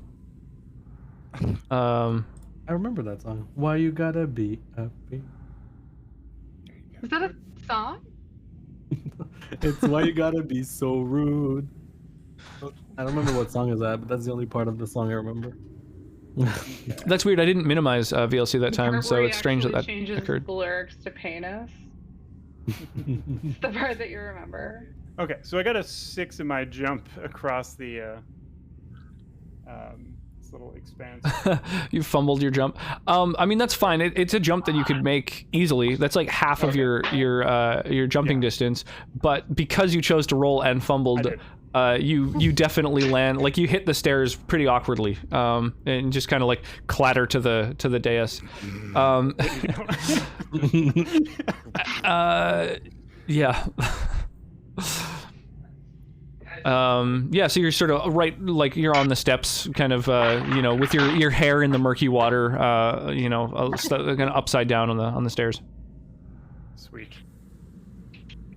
But I take a look at what's on this actual. This was an altar, some kind. It seems to be. Is there anything of note that I was unable to observe from sort of the entrance? So, climbing the steps to the top of the dais, the chanting rises once more as 13 dark apparitions appear on the edges around you, overlooking the room. Each one resembles a black-robed figure holding a torch, but the torch's fire is black and seems to draw light into it. Where you'd expect to see faces are voids. One must die. They chant over and over. One must die. One must die. You can see, now that you're this near the altar, there's what looks like old, dried, like ancient blood staining the altar underneath these chains that dangle from the ceiling. And even with your low intelligence, you suspect that this was a place where ritualistic sacrifices occurred. These apparitions seem to be demanding some kind of sacrifice of you. But what do they want? A sacrifice. The warlock's the one who does the sacrifices. It's not how that works. Well, there's 13 of them, right? And I've got 13 candles in this bag that I 15. picked up. 15. Oh, never mind. We'll drop 2. Then you'll have 13. Yeah. It's basic math, right, you guys. Well, there goes my theory, by the way, so don't worry about that. Well, let's just say no. What do you want? One must die. One must die. I don't get it, guys. I don't get it either. And like, what's in the little alcove? Any of you can make a religion check if you like, or an insight check. Quit making sense. Have I seen anything like this before? That's the question. I mean, does it look like a sacrificial sort of setup that I've seen before? Yeah, it's sort of an amateurish setup, but this would be totally, this is obviously, so you guys can tell, with Vitriol's religion, you're like, obviously ritualistic sacrifices occurred here. The alcove in the corner seems to just be full of bones and the dead and stuff. It seems there was like a prison just adjacent that you walked through. There's no bodies anywhere there, so presumably the bodies were walked through to the dais, sacrificed, left to rot in the corner. With your insane insight check, all of you have good insight. Kim especially, you're like, obviously this sort of ancient cult has like enough they were so devout and sort of emotionally intense and everything about this that they, even after death, are still sort of demanding sacrifice. And so you suspect that something needs to be sacrificed on this altar, or it's likely that you're going to sort of face the wrath of this sort of whatever this undead cult is, which you have no idea what form that might take, or whether it's even a thing that could affect you, but it seems very, very imposing for sure. Do I know? Okay. Yeah. Oh, so do I know a way to like fake something like this? Do you know a way to which? I know that sounds like an illusion or something. Yeah, like an illusion, or like, maybe there's a fish in this pond that we could just throw on there and like stab. This water definitely can't sustain any fish, but you have absolutely seen rats skulking all over the place. You suspect it probably would be pretty easy to catch some living thing and try that out. Can we cue the Benny Hill music as we chase rats around the room?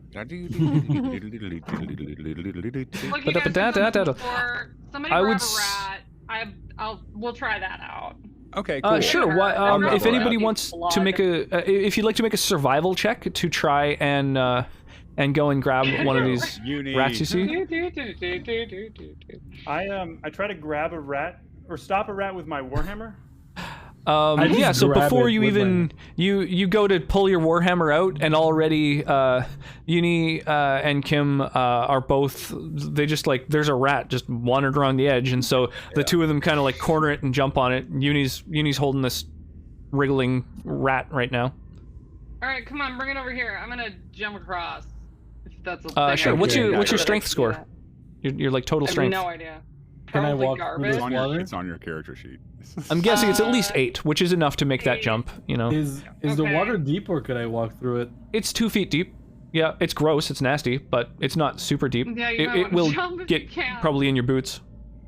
You jump across, you make it out of the steps. Do I have a knife or something? Uni, you go to jump across, and you forget that your strength has been depleted by those things, so your jumping length is actually 2 feet lower than normal, and so you land on like the bottommost step. So you land in like a foot of water, and then kind of scramble up, and so your boots get a little mucky with this like gross water. Gotta watch out for blisters, bro. Kim, what were you saying about you got this rat? I've got a dagger. Yeah. Here, just hold it right here. I'll take care of those. Sounds good. Yeah, so you hold the little rat down on the altar, jam a dagger into it. I just give it and I don't look. It's a coup de grace. There's no attack roll necessary for this particular attack, and its hit points are low enough that your lowest dagger damage kills it. You immediately, when that happens, the cultists begin to fade away, and once again their sort of tireless chant of "He is the ancient, he is the land" echoes again through the dungeon. Okay. You feel like they're satisfied, and they disappear and dissipate. Okay, real quick, did the cleric see me do that? Like, are you cool I was with watching that? the whole like, thing. I don't know. Yeah, I'm cool with that. Too much. Okay. That was look. We gotta eat. I'm not cool vegan. I'm not a vegan. Poor rat. We gotta kill animals sometimes. It's like. Wow. Okay. As part of an evil ancient ritual, that's cool. All right. There's no ritual here. This is just like we're appeasing. We're doing this so we don't have to fight these people. This is better a rat than us. Yeah. And so Tobias says, That's, everyone, that's I've some noticed. interesting reasoning, but all right. I've noticed a pattern, and I know what we need to do. And I God. slam my warhammer into this wall, which is Cool. Yeah, you feel it sort of reverberate through your arms, and a little chunk of stone, cracks under the impact. Was that a load-bearing wall? Are we screwed? Was there any, The whole like, place physical... collapses. We need new character there might be sheets. something stored in these pillars. Were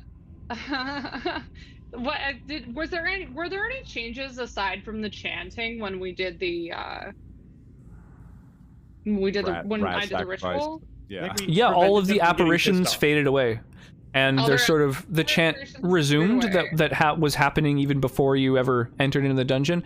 It seems like they're sort of like appeased and just kind of waiting for the next time that this will happen. I'm poking in the alcove. Yeah, how do we prevent this from happening again? I mean, anybody that stumbles in here that has to sacrifice something, that might not be great. Yeah. What's wrong with it? I don't understand. No, it's really Pretty wrong. standard, right? No, That's how you open doors usually. That's not. No. So yeah, with your sort of knowledge, you suspect that basically you've done what the apparitions wanted, and essentially, the cycle continues. It's you maybe could have stood defiant and maybe perished in the process, but you were absolutely able to sort of outsmart your way out of this, and now this is How? This is done. You're I think what you're saying is now somebody else's problem. Yeah, this house is someone else's problem now. Exactly. Yeah. No, that's bad. This that's bad. I think this is Why John were we going to this place to begin with? You do know the children who sort of lured you into this house have now been laid to rest. So hopefully no other sort of hapless travelers will be lured to their death here. Some of us know that. Rue. No, I think we all know that, right? What was it that we came here for to begin with? We got a letter, remember? We got a letter. There was a monster in the letter. basement. And we were helping them get rid of the monster in the basement. Oh, okay. Yeah, but well, we got a letter at the tavern from the rich dude that paid for our drinks and stuff. Great. Well, let's go back and get some more money. I think we're done here. Wait, there was still that one area that we have to look at with the stairs that go up and the ladder. That's true. That's You're true. right. I'm gonna poke in this little alcove real quick though. Okay, sure. leave Yeah. the room So until people are leaving. So there's like a half submerged pile of refuse. You make a nature check if you like. Ooh, interesting. So you can see that this mound seems to actually be some sort of thing. Like some sort of like sentient plant, basically. It's a shambling mound. And it's you can tell it's sort of consuming and processing the bones and water and stuff, and sentient compost heap. Yeah, right? And you're sort of like you feel like it seems to be just at rest and even benign. Sort of almost clambering onto it to investigate the area. It doesn't really seem to react. Okay.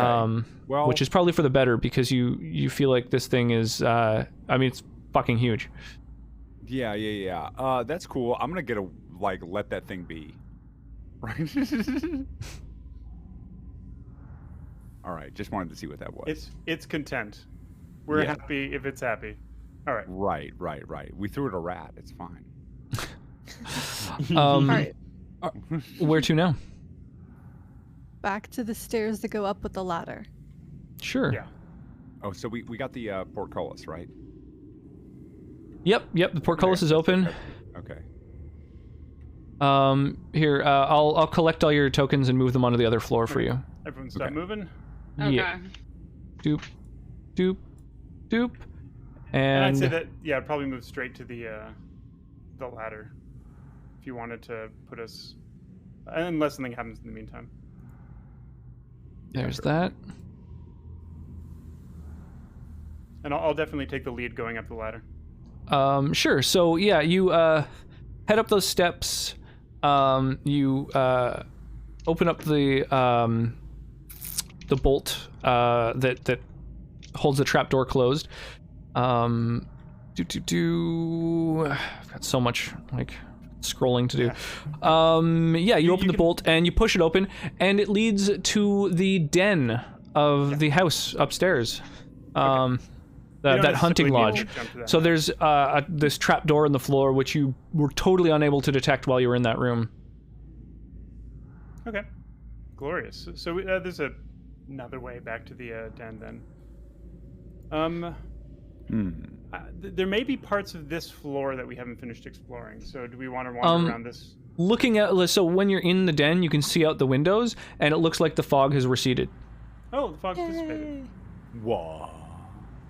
We can Let's go home. Wait, wasn't there something we wanted to bury outside? Well, so we put the kids to rest in the crypt. Did we still have the skeleton of the vengeful mistress? Yeah. I was did we know that that's who the skeleton was? No, we just all assumed. I was there a skeleton for her? There was a body that was sort of stashed away in a room full of old covered furniture and stuff, who looked like she had been stabbed to death. And it seemed to be associated with the specter that was defending the crib, which the stillborn just had blankets there. I believe we took that body, and we can bury it outside. Yeah. I'll the only body we did not really handle, I think, was the one that was dead in the treasure chest. Like they got poisoned. That's the one we're talking about. No. There was there was the one poison in the attic room. Yeah, that was probably just a thief. Maybe. Right. Yeah. Because they opened the chest and got hit with the darts. Yeah. Okay. Okay, but I'm totally. I would help with burying the woman. Yeah, I'm all about putting remains to rest so they don't come back as undead. Pardon me. Sure. So you head into the house, head into the backyard, and make a little grave. Doesn't take much time. You say some words over it, and after doing that, you do feel like it's quite late at this point. You guys headed in here early on, and you've been in the house for hours at this point. It is like evening is has fully arrived. Well, what do we do with the evening now? Where are we gonna stay for the night? Can we make it back in time? Can we go into the this is basically the first structure you've entered since you've been in Barovia. Yeah. Depends what you want to go back to. It's only been 2 hours or a few hours, but I thought we were just coming here for this and No. Remember we got that letter that was telling us that there were conflicting letters. One that said like a woman was bitten by something, and then we were investigating. We're trying to investigate this like Arena Koliana who was potentially bitten by a vampire. Yeah. That's why we're here. Ooh. Oh, okay. And we didn't find any evidence of that. Sorry about the screen freezing. That happens anytime that I move the map around and interact with the map, unfortunately. So there's this huge town. Oh my gosh. Okay. Where are we at on this map? Oh, we're on the edge of a town. Correct. So this is the town that you're in. Right now you are at sort of the easternmost edge where you first entered this village. And sort of wandering the streets just a little bit, you can see sort of in the center of town, there's like a sort of town square here. And from a distance, you can see some light spilling out onto the road from a couple of different doorways. Is this area inhabited, or is it all just vacant? It's pretty quiet, although, yeah, like basically the doors, like, to the houses and stuff, it's like they're not like boarded up or anything. Yeah, basically, the sort of the muddy ground is like that you took, like the path into town, sort of, you know, turns into like slick, wet cobblestones that line the village roads. The windows of the houses, all for the most part, are dark, but it's late, it's nighttime. There's not a lot of sound going on. It's a pretty quiet village. Yeah, as you kind of move through the streets, you can see. Well, as you move through the streets, you can see little things like you catch out of the corner of your eye a little like curtains moving, like people are maybe peeking out, and you can't quite even catch them. You know, there's so there are people here. Yeah, it seems that way. And as you approach the sort of center of town, there you can see that there's this building here to the sort of on the southeast of this square. There's like some sparse light from the building that spills out from behind some drawn heavy curtains. A sign over the door that sort of creaks on its hinges reads Bildrath's Mercantile. And the northeast of the square, there's a single shaft of light that thrusts illumination into the main square.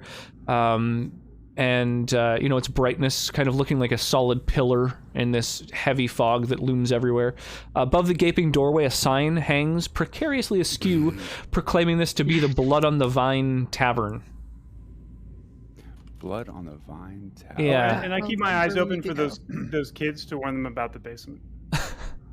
When Do you we have money? I have money, right? Like, let's go to the tavern. When you inspect the sign and you're kind of checking out the name of it, it looks like it originally read Blood of the Vine, but like an N was scratched over the F at some point. So it looks like it says Blood on the Vine. Okay. I say we go to the tavern. Sorry? I say we go to the tavern. I'm down with going to the tavern, but I want to keep an eye out for anything that looks like a religious institution. Just to make note of it. Sure, sounds good. So... Yeah, you go to church, I'm going to the bar. It's fine. So I'll associate with heathens. It's the only way to bring them closer to the light. Oh, God. I feel like I'm right where I need to be. All right. Well, I'm going in the bar. I'm leading the charge. Good way to get some information on that. We should see if they have a place to stay tonight. Yeah. Yeah, that's a good idea. Map would be great. So you enter in, and the tavern building is about 60 foot square. It looks like at one point this tavern looks like it was kind of finely appointed. You know, a nice. Let me turn the ambiance down a little bit, actually.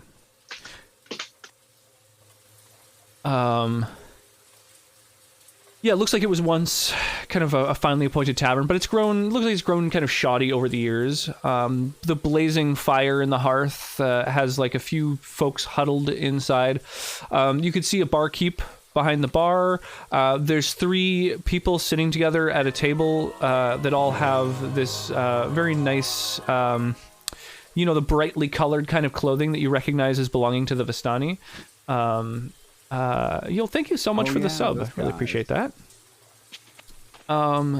And there's another man who's sort of sitting by himself at another table, at a corner table, just sort of sipping on some wine.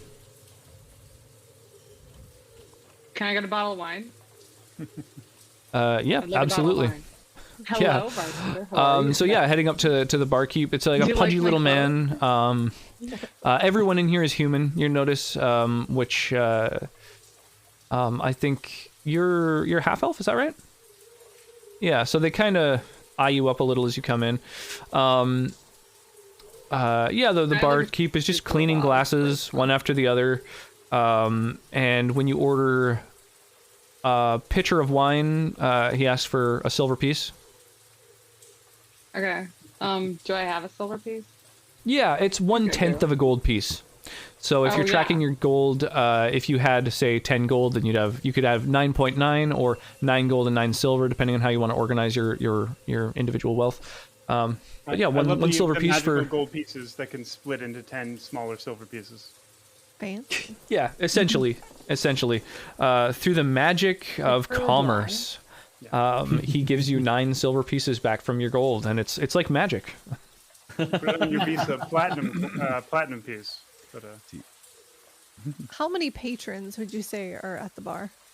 Or it's just in the tavern that we can see properly? There are 5 souls in this place. There's the barkeep, the 3 Vistani sitting together, and then another man who's sitting by himself, a young man. And how many bodies? You said souls. You didn't specify. 5 bodies as well. The 3 ample empty tables. The 3 Vistani, as you come in, kind of all quiet down and are just kind of watching you guys for a minute, and you go in, order some wine, and they start kind of talking low amongst themselves, but they look like they've got their eyes on you. Okay. Vistani are like the Romani people. Yeah, the barkeep, he takes your silver piece and he goes to, fetch a pitcher and a bottle of wine and stuff. So, barkeep, I'll take the finest food you serve at this establishment. I am famished. Yeah, I can eat like a bear.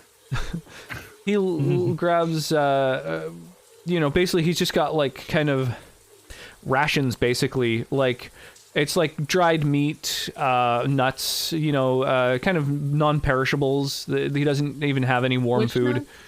That hits the spot. You're a soldier, you don't. Yeah, there's all there's like basically like nuts and dry tack and stuff that are sitting on the different tables for people. The man who's sitting in the corner table, after he sees you guys come in and order some drinks, he kind of waves over. He goes, "Come, join me." And as soon as you offer the silver piece, he goes, "No. The wine is on me. Come, join me at my table." Are you Mr. Burger? I go over to. Okay, so like, we're here to find Mr. Burger. Oh, right. Sorry. Go ahead, kid. No, you're good. So Uni. Oh God. No, not Tobias. I keep. I'm sorry. Laszlo. Excuse me. So Laszlo, like, what are you suspicious of me as a person in the cult? I'm just curious. I mean, we've all left for a reason, so I guess. Okay. But now that you ask, do I have any reasons to be suspicious of you? No. Just because you asked. Just now curious. Do you suspect me of anything? No. I'm just wondering at this point, and this is sort of an out of character thing. Like, are you? Because I'm like, hey man, like, I heard you had to deal with like a lot of stuff in the cult. Like that sucks. I had to deal with that too. You want some wine? I mean, out here. I don't usually drink a lot, but I could give this a try. Now that it didn't hurt, right? Free. Yeah. Look, I don't know what they let you do upstairs. They let us. We weren't really much drinkers, but this is a new me reinvented. Let's give it a try. And then I take some wine. Well, we're going to hang out with this dude, right? Delicious ambrosia. Yeah, so the man, he invites you over to his table. He says, greetings. Welcome to Barovia. I can tell you're not from here. Really? I thought we were blending in just great. He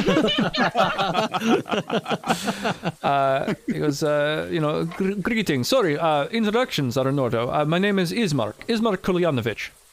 Ismark, it is a pleasure to meet you. I am Atlan, and thank you so much for... And the name Kulyanovich by the way, kind of rings. It's that's a name that you recognize. Yeah, from- that's the No, I lady don't. we were trying to. Irina Trying to Kolyanovich find. was the name, I think. Right. Okay. So, oh. Yeah, but warm introductions for me, and then of course other people. Can Yeah, so you make some introductions. You know, he kind of laughs and goes, "Yes, you know, some of the other villagers call me Ismark the Lesser, but I prefer just Ismark, please." I imagine so. This is what he looks like. Oh, Ismark, my dude. Damn. You got a number? Toss him More a like coin. Ismark the Chiseled. Damn. Yeah. Toss you on a bed You gotta show the stream. There. I did, yeah. I popped it open and then I just closed it. Oh, okay. but we're on. our Oh, Basecamp. fuck me, right, derp. Yeah, Sorry, yeah, there's a lot going on here. It's okay. It's all like, yeah, Ismark the Lesser. Whoops, that's the wrong thing. Oh my god, I don't know what I'm doing here. Ismark's not making me any lesser, I'll tell you that right now. That is a character sheet, not the thing that I'm trying to share. Just every time that I click on a thing to show things or hide them from players, Everything explodes. Yeah. it freezes all your webcam captures, so I try and do it for a very, very brief amount of time. Nice. Yeah, I think everybody in this town's there been we go. trolling Ismark his entire life. Yeah, he's Ismark the Lesser. Ugh. Rude. I'm sure it didn't help when I told him my.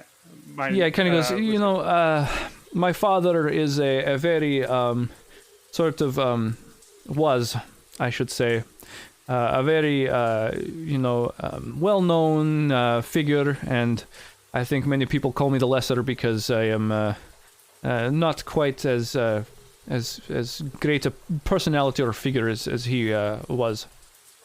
Yeah, Damn, I gotta meet your dad. Oh, he's not around anymore. Because, yes, unfortunately, because the things have not been I good mean, if he lately. looks like, all I'm saying is if he looks like that and he's the lesser, okay. Are you a relation of Irina? Yes, you know of my adopted sister, Irina Kolyana. We have heard of her. Yes, we reached some correspondence with her name mentioned, and Yeah, Mr. Berger sent us a letter. Correspondence. May I?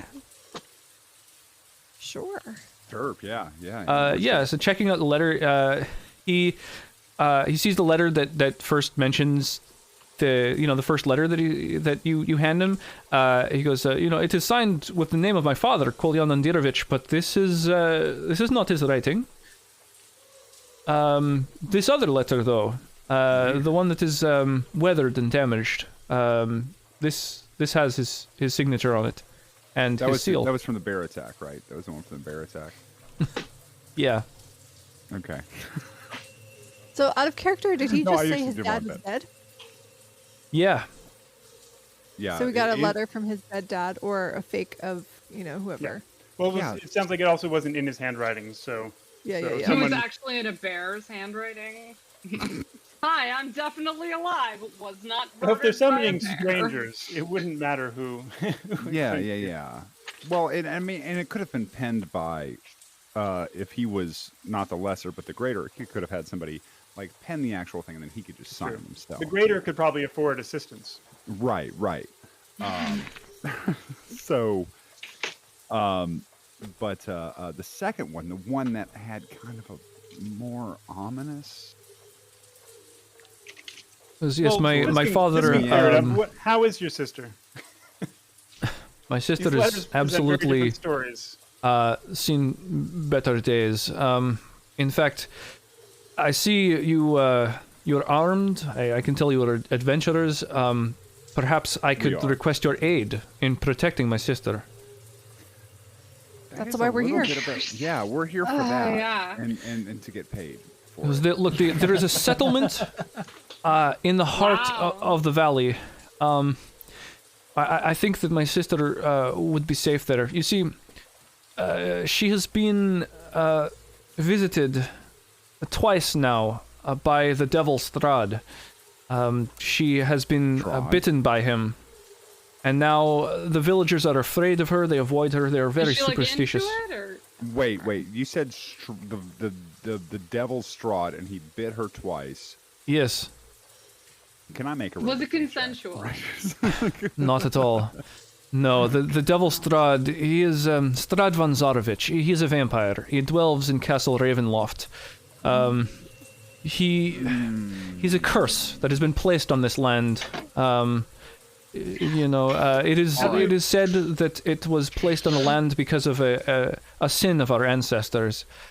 Your ancestors were assholes. So you could have bought. It is unknown why he has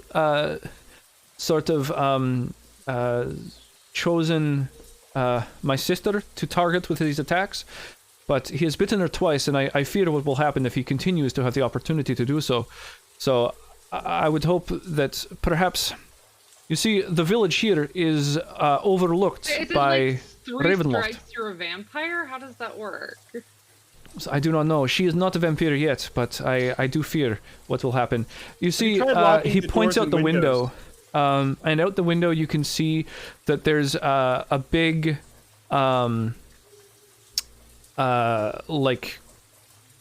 castle. There's a big promontory that looks over this little village.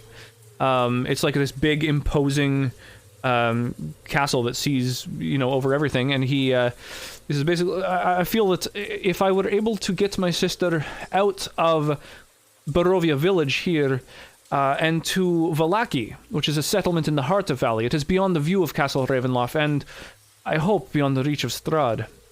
Now, I know that moving Irina is a bit of a gamble, since she is vulnerable to Strahd when she is outside our home, but I have heard assertions that Vallaki is well defended.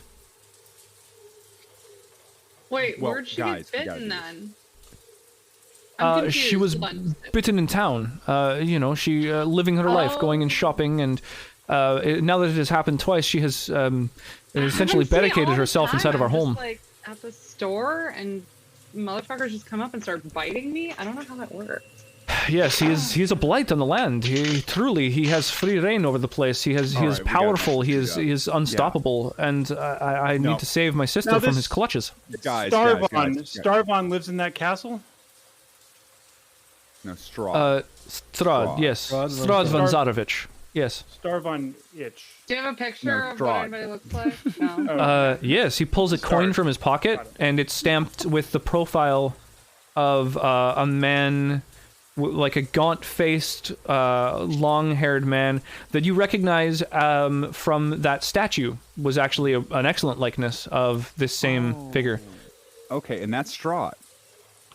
Yes, this is Strahd. Yes. Do you have a picture? No, you don't. We gotta go get that orb. Guys, we gotta go. Well, you've all seen the statue and have a really good idea in your mind. It's like a color, like wooden statue in his likeness that was exceptionally detailed. That was in that sort of cultist's home. It's also on the currency here. So there are several different kinds of coins. There are gold pieces, silver pieces, and copper pieces as the most common coins that everyone uses in basically every land, which are essentially dollar coins, dimes, and pennies. However, there's also regional coins, and those are generally electrum pieces. And that's a separate denomination. They're like a 50-cent piece. There's 2 to a gold. So these electrum pieces in this land are all stamped with the face of Strahd. And so you can see his profile anywhere you go. Strahd bucks. So oh my god. I was gonna say Strahd coin. You guys want to? This is my new Strahd coin. Yeah. you and me, Uni. I see you. Yeah. So these sort of regional electrum pieces that people use here, in addition to the other coins, these electrum pieces are all stamped with his face. So he lets you know, like, Irina has been unwilling to leave the mansion since the second time she was attacked, and in fact, the mansion itself has been sieged many nights now. 3 nights ago, the house was attacked, and my father was slain. Oh, dude. Attacked by what? We got. Are they gonna keep calling Wolves you and the other Lesser? terrible Bears. creatures. They've been attacking the house night after night for weeks. Our father's heart could not stand the constant assault, and since his death, the house has not come under attack in these 3 days. But she still refuses to leave. Yeah. But we need to get her to this other area of Barovia. Is what she's saying. Wallaki. Yes, I feel that she will be safe if she is out of the view of Strahd. Perhaps his power does not reach the other towns. Oh, okay. So, he needs line of sight, you know? It's like, okay. all right. Well, here's what I suggest. See if this is acceptable. We could You're the smart go to one. the mansion and try to protect her tonight. I don't think moving her at night would be a good idea, and then we could move her in the daytime tomorrow. Yeah, I we mean, just found out this dude's a moving her at vampire. night's probably the safest thing to do, right? Because it's hard to see, and Yes. If you're willing to help her, if you're willing to just travel with her tomorrow, you can stay at our home. Obviously, what is ours is yours. And How much wine would you say that is? because our wine cellar is not as well stocked as it used to be, but certainly we have all the wine you will need for this evening. Okay, all right. So, You might be underestimating me, though.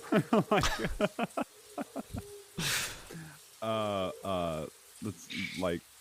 What was your name, Kim? I'm sorry. It was Faraday. So Faraday.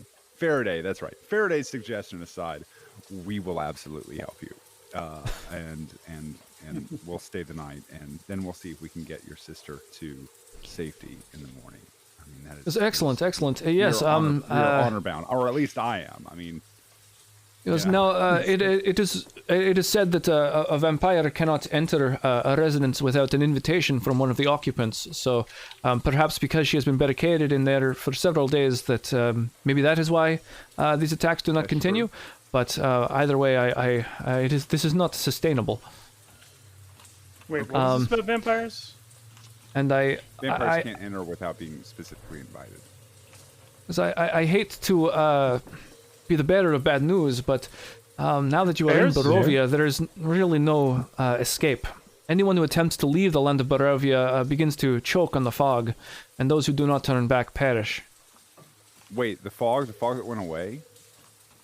The fog hemmed you into the house, but there is, it was dense and cloying and intense, but that sort of fog, basically what he's saying is that kind of exists at the edges of this land at all times. He's like, many strangers have been drawn to Barovia over the years, but they all die or disappear before long. Wait, hold on. So, but there are other towns in Barovia where we can take her? Yes. Vallaki, the sort of I was confused for a second. the central town in the valley, Vallaki, is said to be well defended. There is also a small village far to the west called Kresk. It's a small fortified village built around an old abbey.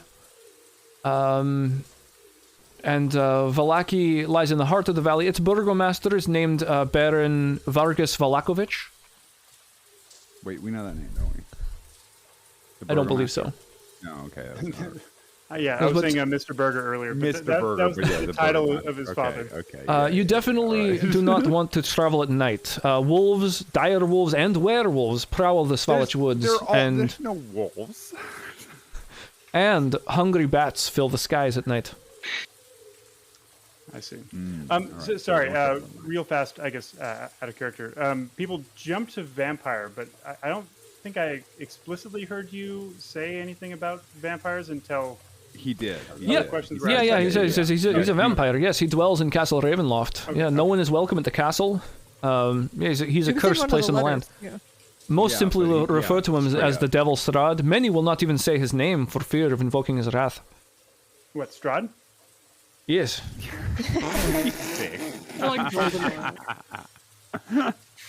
But yeah, he did, the dude explicitly did say vampire, so we know what we're doing. Okay. Just double check. Yeah. And he kind of leans forward and gestures at the Vistani that are sitting on the table. And he goes, it is said that the Vistani serve the Devil Strahd, and that they are alone are allowed to leave Barovia. I would be wary of them. Racism. Wow. Noted. Good thing we had this jingoism. conversation about our plan right in front of them. Yeah, they can hear us, right? So you know. He goes, come, let us bring some bottles of wine for the road, and I will bring you to our home. You can meet my sister. Okay. Lovely. I hope she requires, spiritual guidance.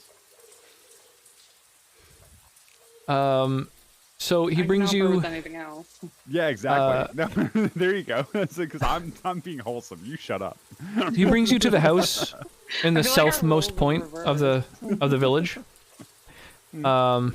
And you could see like a weary-looking mansion squats behind a rusting iron gate.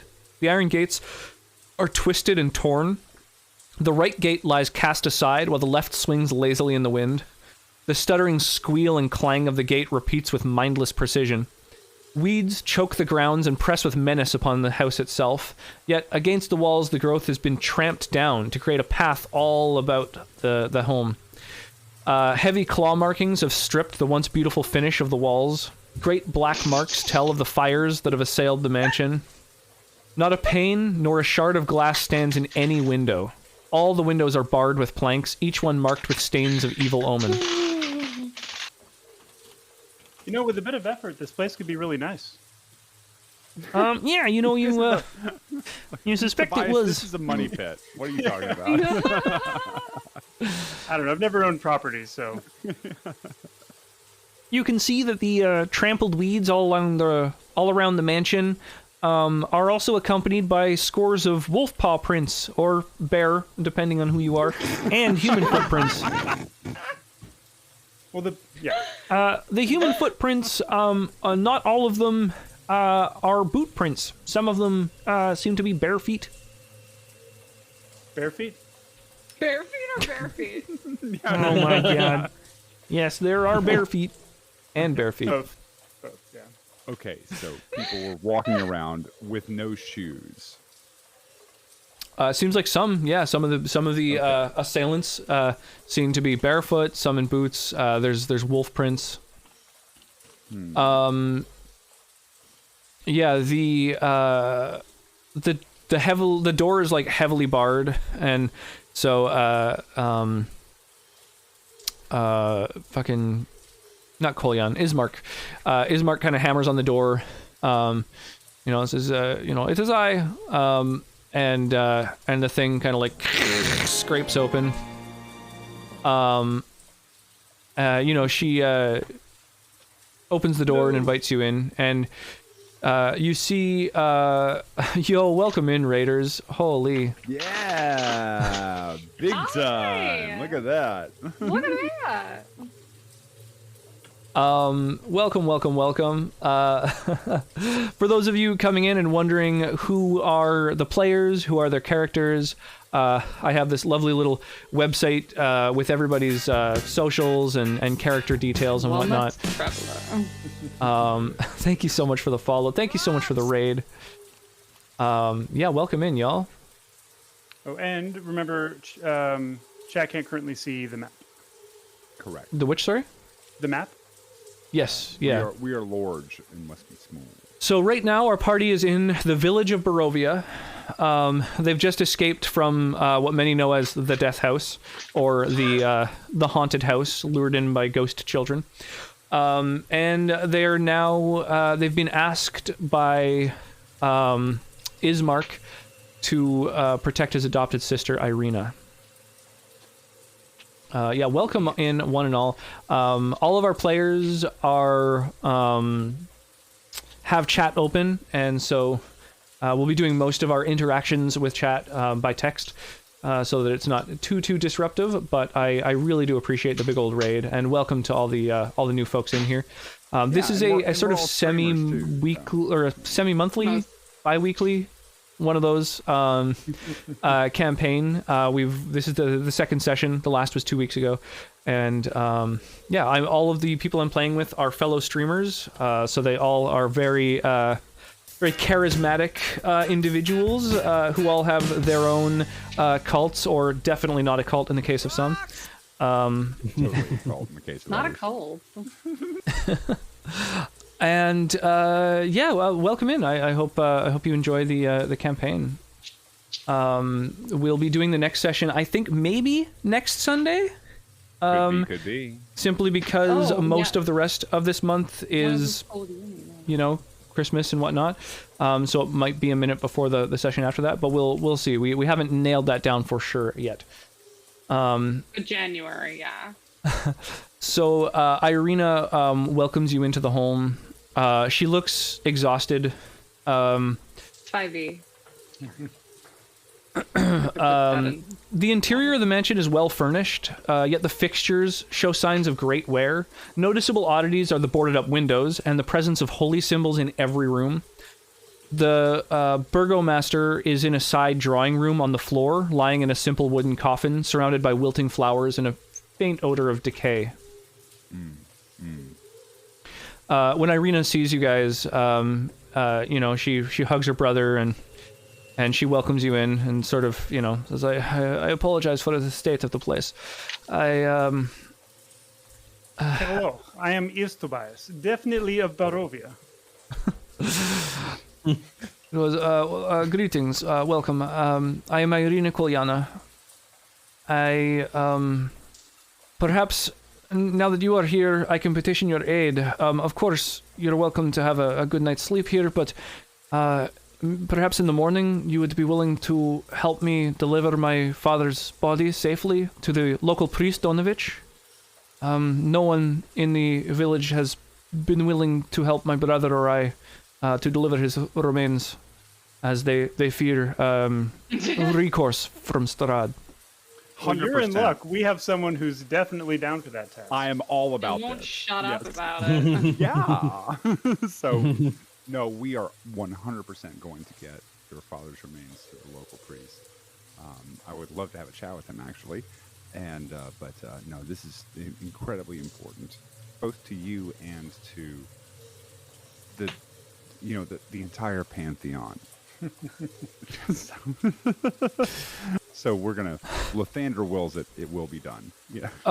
She sees the holy symbol on your shield, and oh, that's right. I do have a shield. And she goes, "Oh, you are also a follower of the Morning Lord." Also, oh well. Yes. It is said that before the curse of Strahd befell the land, the Morning Lord watched over our people from sunrise until sundown. But now the sun has not shone unobscured for centuries, so the Morning Lord no longer answers our prayers. I have noticed that, and we're. I am. Oh, the rays of beauty and righteousness should be available to all. The fact that you have been denied this is simply unconscionable, and I will do everything in my power to fix this. What is going on? Like, I try to, you know, probe for more information. Yeah, yeah. It seems that at least she seems to be religious. It seems like maybe Barovians in general sort of have a belief in the Morning Lord. You know, she seems to maybe have a little bit of hope in her eyes. She, you know, she sort of says, you know, maybe you were sent here by the Morning Lord. Maybe. Now, Alton, Morningwood's still answering your prayers, right? Yeah, I'm still getting. Oh wait, apparently not my camera being focused. But yeah, I have cast spells directly from Lathander, from the Morning Lord himself. So I still feel the and I'm asking. This is a question actually out of character. I still feel the connection at this point? Yeah, absolutely. Like, yeah. You okay. I'm not like cut off from my god or anything. No, like you still have your power, but you don't have like a direct line of communication with your god himself. Right. The task that you were given to kind of help out these individuals and rescue them from the cult was more given by just like celestial buddies, basically. But yeah, you feel the Morning Lord's presence with you. But yeah, the fact that the skies are kind of all shrouded by mist and fog and stuff does Okay. you feel like there's not exactly a direct line. There's not a direct conduit or anything. But fortunately, your faith is extremely strong. You're welcome.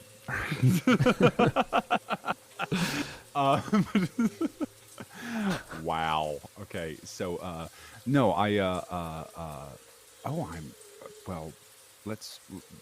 so what was the last thing we talked about?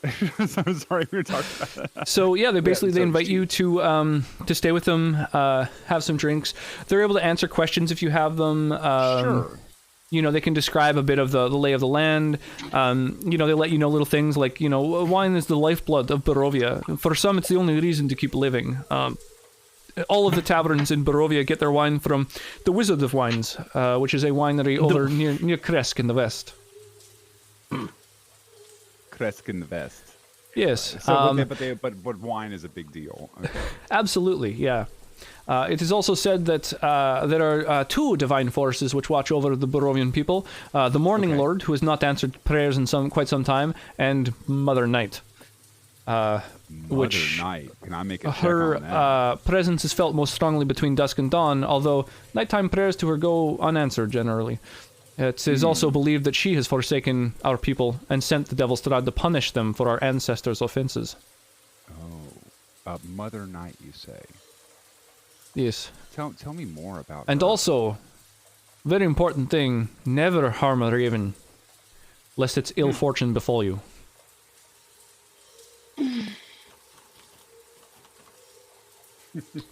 That's their fair game, though, right? Like, those might be vampires. Is that a thing?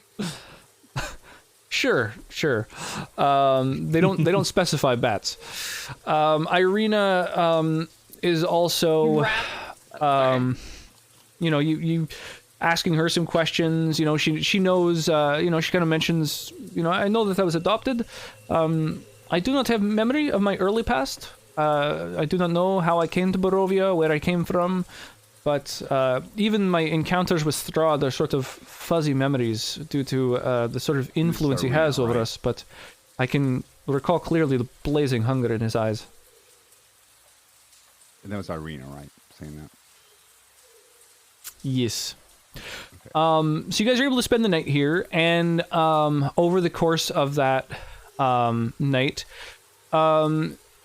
Kim, you are sort of plagued with these really intense dreams. Not nightmares per se, but you kind of feel the angel that you sort of made a bargain with visits you briefly and kind of lets you know that like the scene from Ghostbusters. It's time to sort of step it up. There's you have the opportunity to do a lot of good here.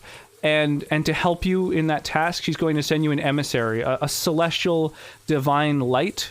She's going to send it to be sort of a guiding light in the darkness. And when you guys wake up in the morning, like worse than the cleric. Yeah. Basically, when you wake up in the morning, there's this little sitting at the foot of your bedroll is this little squat, paunch-bellied, winged, red-horned imp. Okay, I reach over and I grab the bottle of wine like that I hadn't finished the night before. And I'm like, he sort of looks at himself and remarks and goes, this is it's an interesting body you chose. What's the deal? This isn't usually a vessel for a celestial. I didn't choose this. What are you? You're disgusting. I was, well, I'm created of your will. You know, this is kind of a, you know, it's a reflection of you. The voice and everything, huh? Assume we are not in the room at the moment. Yeah, no, we don't know. You've each there's like a couple different beds in a few different rooms. You're kind of spread from each other. She wakes up before anyone from these weird dreams she's having, and has this weird little paunchy imp sitting at the bottom. This is what Erwin was talking about. That wasn't just a dream, was it? Yeah, it seems that the celestial being that's been sent to you has taken the form of something that looks kind of demonic due to the fact that, you know, you were raised amongst all of this sort of demonic imagery, and it seems to just kind of be around in your subconscious. It's all she knows. Yeah. Yeah. Can't fault her. Yeah. You know, the little creature sees the others starting to rouse from their sleep, and he quickly disappears. And after a moment, you can kind of feel his presence, like sitting on your shoulder. You've just fused the shoulder angel and shoulder demon into one. Perfect. Yeah, that's good. You did a great job on that. Yeah. Yeah, you can hear him kind of lean over, and he goes, you know, yeah, perhaps if we do some good, you know, really help contribute and clean things up around here, maybe I'll start to be able to kind of get a form that's a little less off-putting. What do you... Are you gonna smell like... Okay. He's got a faint whiff of like brimstone about him. Consider to be less off-putting. Some sulfur. I can imagine that anything that Erwin comes up with would be worse than you. He goes, hey, you know, before I came here, you should have seen me. My corporeal form was beautiful. And now it's a 1 foot tall Danny DeVito. Actually, and now I'm stuck in this. I'm kind of liking that. Yeah, Danny DeVito from Hercules, right? Yes, That's exactly. What I'm getting in my head, yeah. I was thinking from what's the Matt Groening show? Groening? Oh yeah, Disenchantment. Or Disenchantment. Oh yeah. What's it? Lucy from Disenchantment. Yeah, somewhere between Danny DeVito and Lucy.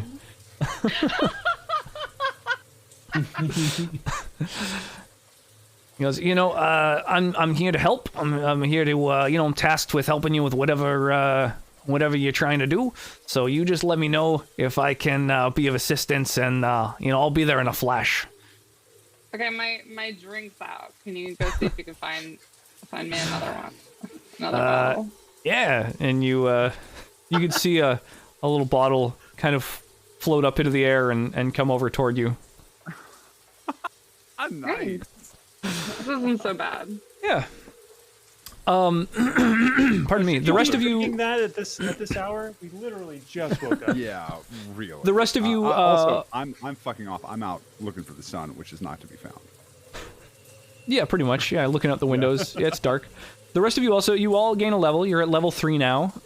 Hey. And Uni, have you decided on a monk path? Oh, yeah, I said we would do a drunken.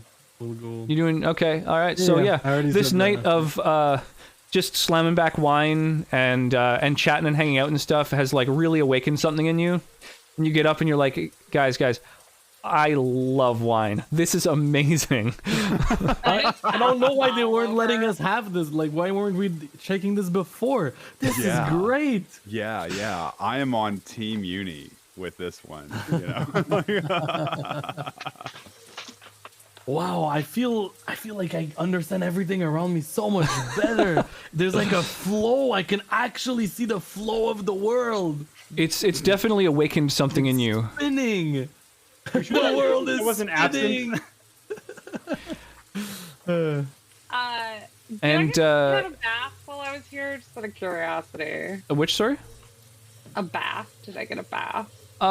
They do. They've got a bathroom with like amenities and stuff. They're able to like boil water and fill a nice big basin. You guys have the opportunity to take turns bathing in the morning. Take turns? That's inefficient. Yeah, exactly. Why take turns? Or you do you. I want to bathe at the Imp. That's what I. And Vitriol, you've had the opportunity to kind of, since you've been here, you feel like, you haven't opened up much to the others. You've got little,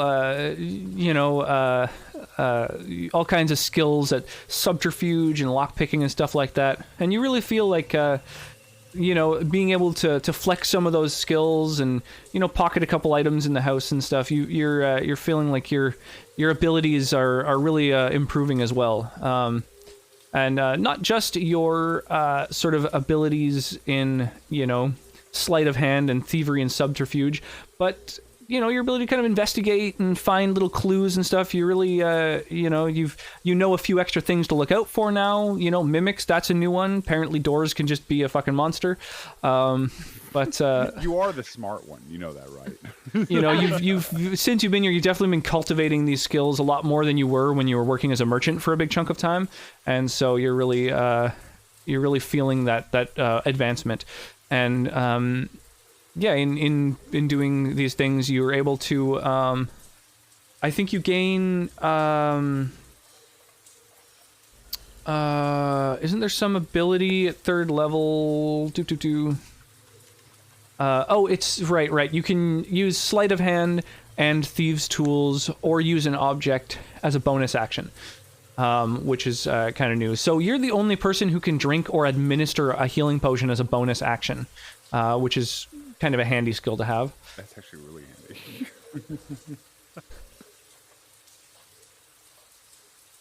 I think you're muted, by the way, Vitriol. Oh yeah, Vitriol. No one's hearing you right now. Oh, sorry. I just said, give me all the potions. Yeah, there you go. I'll Totally. feed you. Yeah. Well, when you guys go to give her your potions, in the morning, you find they aren't there. Yeah. She already got Vitriol has a case of 4 potions that she's. Nice. Yeah. Just plan ahead. You guys were gonna give these to me anyway, right? I mean, yeah. It's in your best that's interest. Fine. That's fine. Yeah. Trust me, I'll hand them out as needed. Promise. Wink. You could also have the ability to climb without it costing you extra movement. And when you jump, you use your dexterity instead of your strength to determine your jump distance. So that's pretty huge. Actually, a lot of really nice, yeah. A lot of versatility in your movement now. And I now crit on 19 and 20. Really, that's still a thing. Yeah. Awesome. Champion. I don't know. Hard to apply flavor to that. That's kind of Yeah. I don't know. You do feel like you have been really stepping up to try and get in the way of danger and protect your allies. And between all of the rigorous training that you did in the military, combined with kind of the fact that suddenly you feel like you've got a squad again, but you also feel a sense of sort of protection toward them, and yeah, kind of awakens in you. You feel like you're really just that much more willing to just hit something with this hammer. Oh, my soft and spongy allies, I will protect you. Thank you. I will heal you when inevitably you need. Yeah, so you score something crits on 19. Eldritch Blast. I'm your girl. I think you get maybe another invocation. I can't remember. Yeah, 3rd level, the warlock gets some stuff. Do we want to start winding down now that we've hit level 3? Kind of end the session around now. We have been going for just over 4 hours, which I know last time you guys were kind of I think starting to flag when we went longer. I think we can hang out and chat or something if we want. Yeah, I mean, I'll go till midnight. I don't give a fuck. If we do I love another gaming. battle, I think I might just die right here on the floor. Yeah, it's all good. So dramatic the sort of haunted house that you guys were in does have a lot of like traps and monsters and creatures and stuff in it. Generally speaking, this campaign isn't going to be super combat heavy, but you guys did manage to trip a lot of traps and sort of summon a lot of creatures to attack you. Right. At the same time. We missed the one big one though. Like, did that sacrifice? That meant that we didn't have to fight something, right?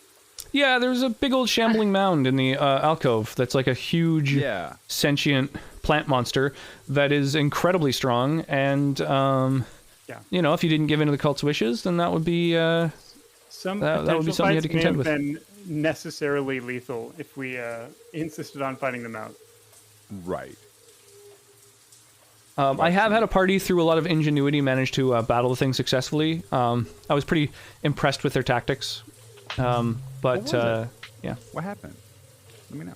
Give me a little. Well, they created a choke point where, you know, only one person was being attacked by it, and then they cast I think Sanctuary, it's called, I believe, on that person. Yeah. So that all attacks against them have disadvantage as long as they don't attack. So they had one person who was just kind of like being soaking this shield with high AC and forcing disadvantage, and so they only got hit like I think once the entire time for almost all their hit points, and then you know, they just chipped away at the fucking thing till it was toast.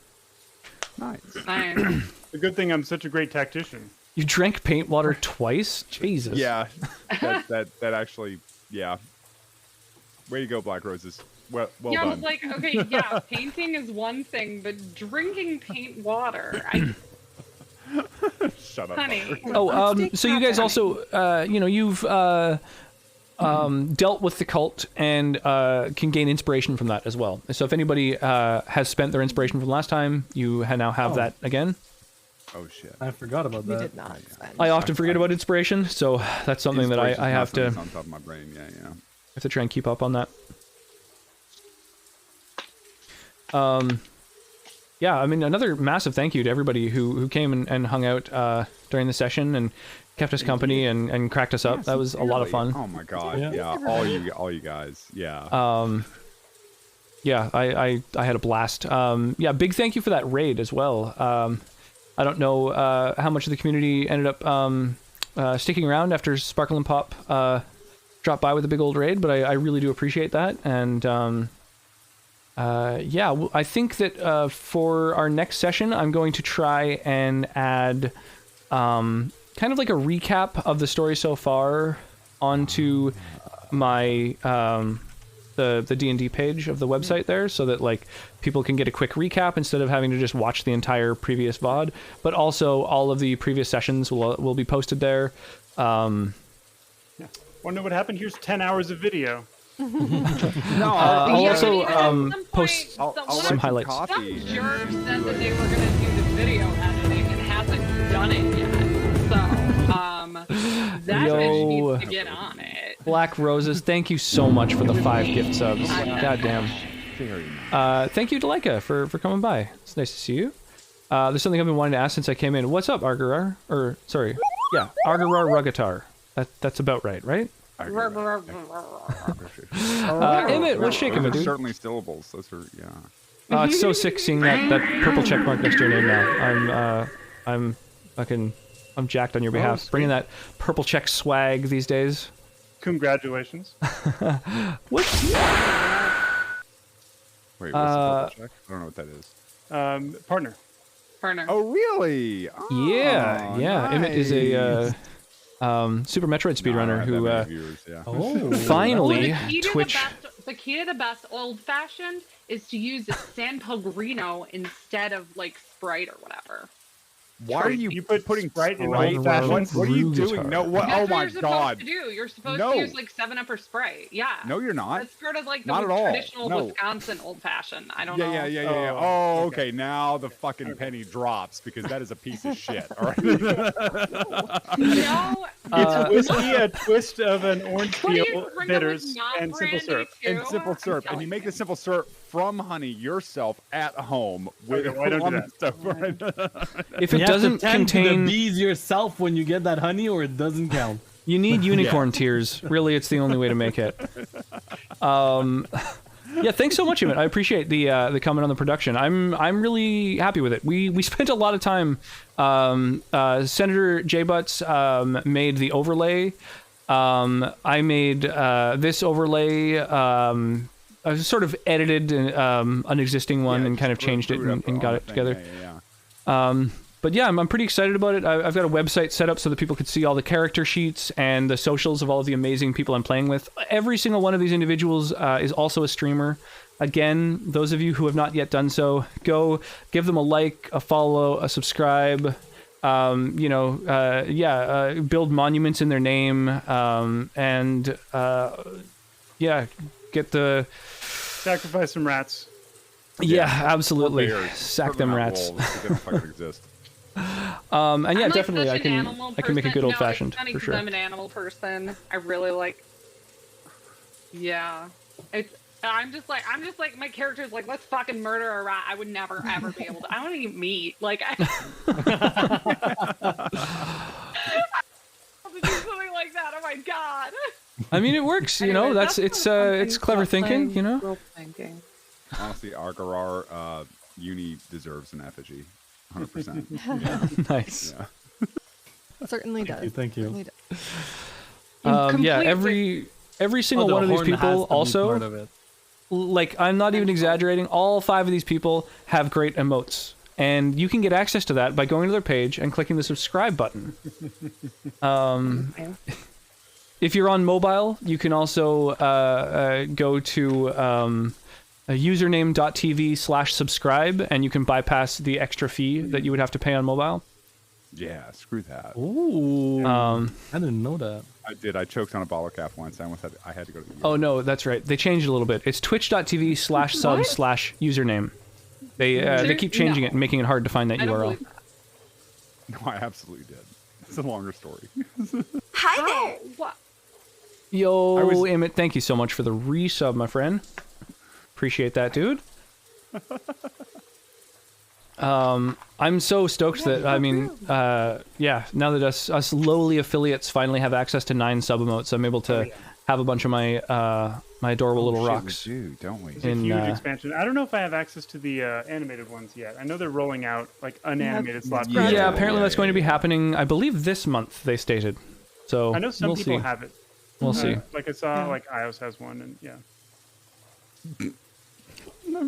They are, I think, available. Yeah, I think they're just slowly rolling them out, and by maybe the end of this month or something like that, I believe is when they're intending on having them released for everyone.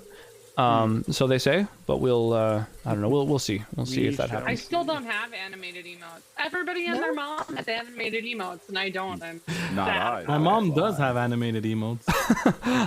Yeah. I have some through BTTV. But I don't have them through Twitch itself. Oh my God. So yeah, it looks like I don't have one yet either. Oh wait, beta. Isn't there such a thing as follower emote as well, or did I? There's follower emotes. I have 5 of those as well. For those who follow the channel. Is that also for affiliates, or is that just for partners? Yes. But you only use them in your own channel though. So because I couldn't find that. Yeah. I tried to add some. I couldn't. Really lewd. You should put that on your follower emotes. Then. Wait, what? Too broke for that. I mean, that's fine. This is a Wendy. It's not a must. Never mind. Pardon me. It was dope they did that. Yeah, totally. Well, I mean, you don't have to worry about it. You've got like fucking 30 slots or something now, right? Partners basically have unlimited slots. Unlimited slots. Dude, animating that spit take emote would be pretty spectacular. Yeah. Oh my God. Spectacular. Yeah. Oh, there you go. That would be great. Nice. Oh my God, spectacular. That was really good. Thank you. Pretty good. So here's what I'm thinking. This time when we go to raid a D&D channel, we're going to raid a channel that does not have follower-only mode on, so we can actually go in and say hi. Paylor, I'm sorry. Okay. Have the we person who yet? runs that one D&D channel that I mentioned before is on too, unless you're... are you talking about rating somebody specific? I was going to raid a D&D channel that I saw where all of the people are in cosplay because I thought that's pretty adorable. Okay, tight as hell. Yeah. But it is just a a random group. So I don't know if you've got a D&D. No. Stream that's... I was recommending somebody just because she runs a D&D channel too, but she's on a regular channel now. But if that sounds cool though, we should do your thing for sure. I just wanted to recommend. Well, yeah. So yeah, if anybody wants to join on the raid, please do. We can have a I don't know what kind of raid message.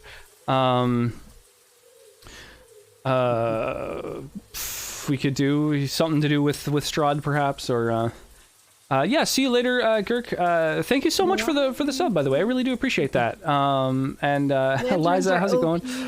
I apologize again. Like reading chat has been a real challenge for me throughout these D&D streams specifically. I hope that you know, just the degree of interaction in general between chat was sort of you know, made it and just the campaign itself hopefully was fun enough to take part in. Yeah, I'd love it if you guys joined us for the raid. That's always I love you guys. Super and you appreciated. Are all wonderful. Have a lovely rest my God, of your Black night. Roses, you're too kind. Black Roses. Go with unis. Lanterns are OP and wolves are bears. Let's do it. All right, that is I'm with it. the. Yeah, I got it.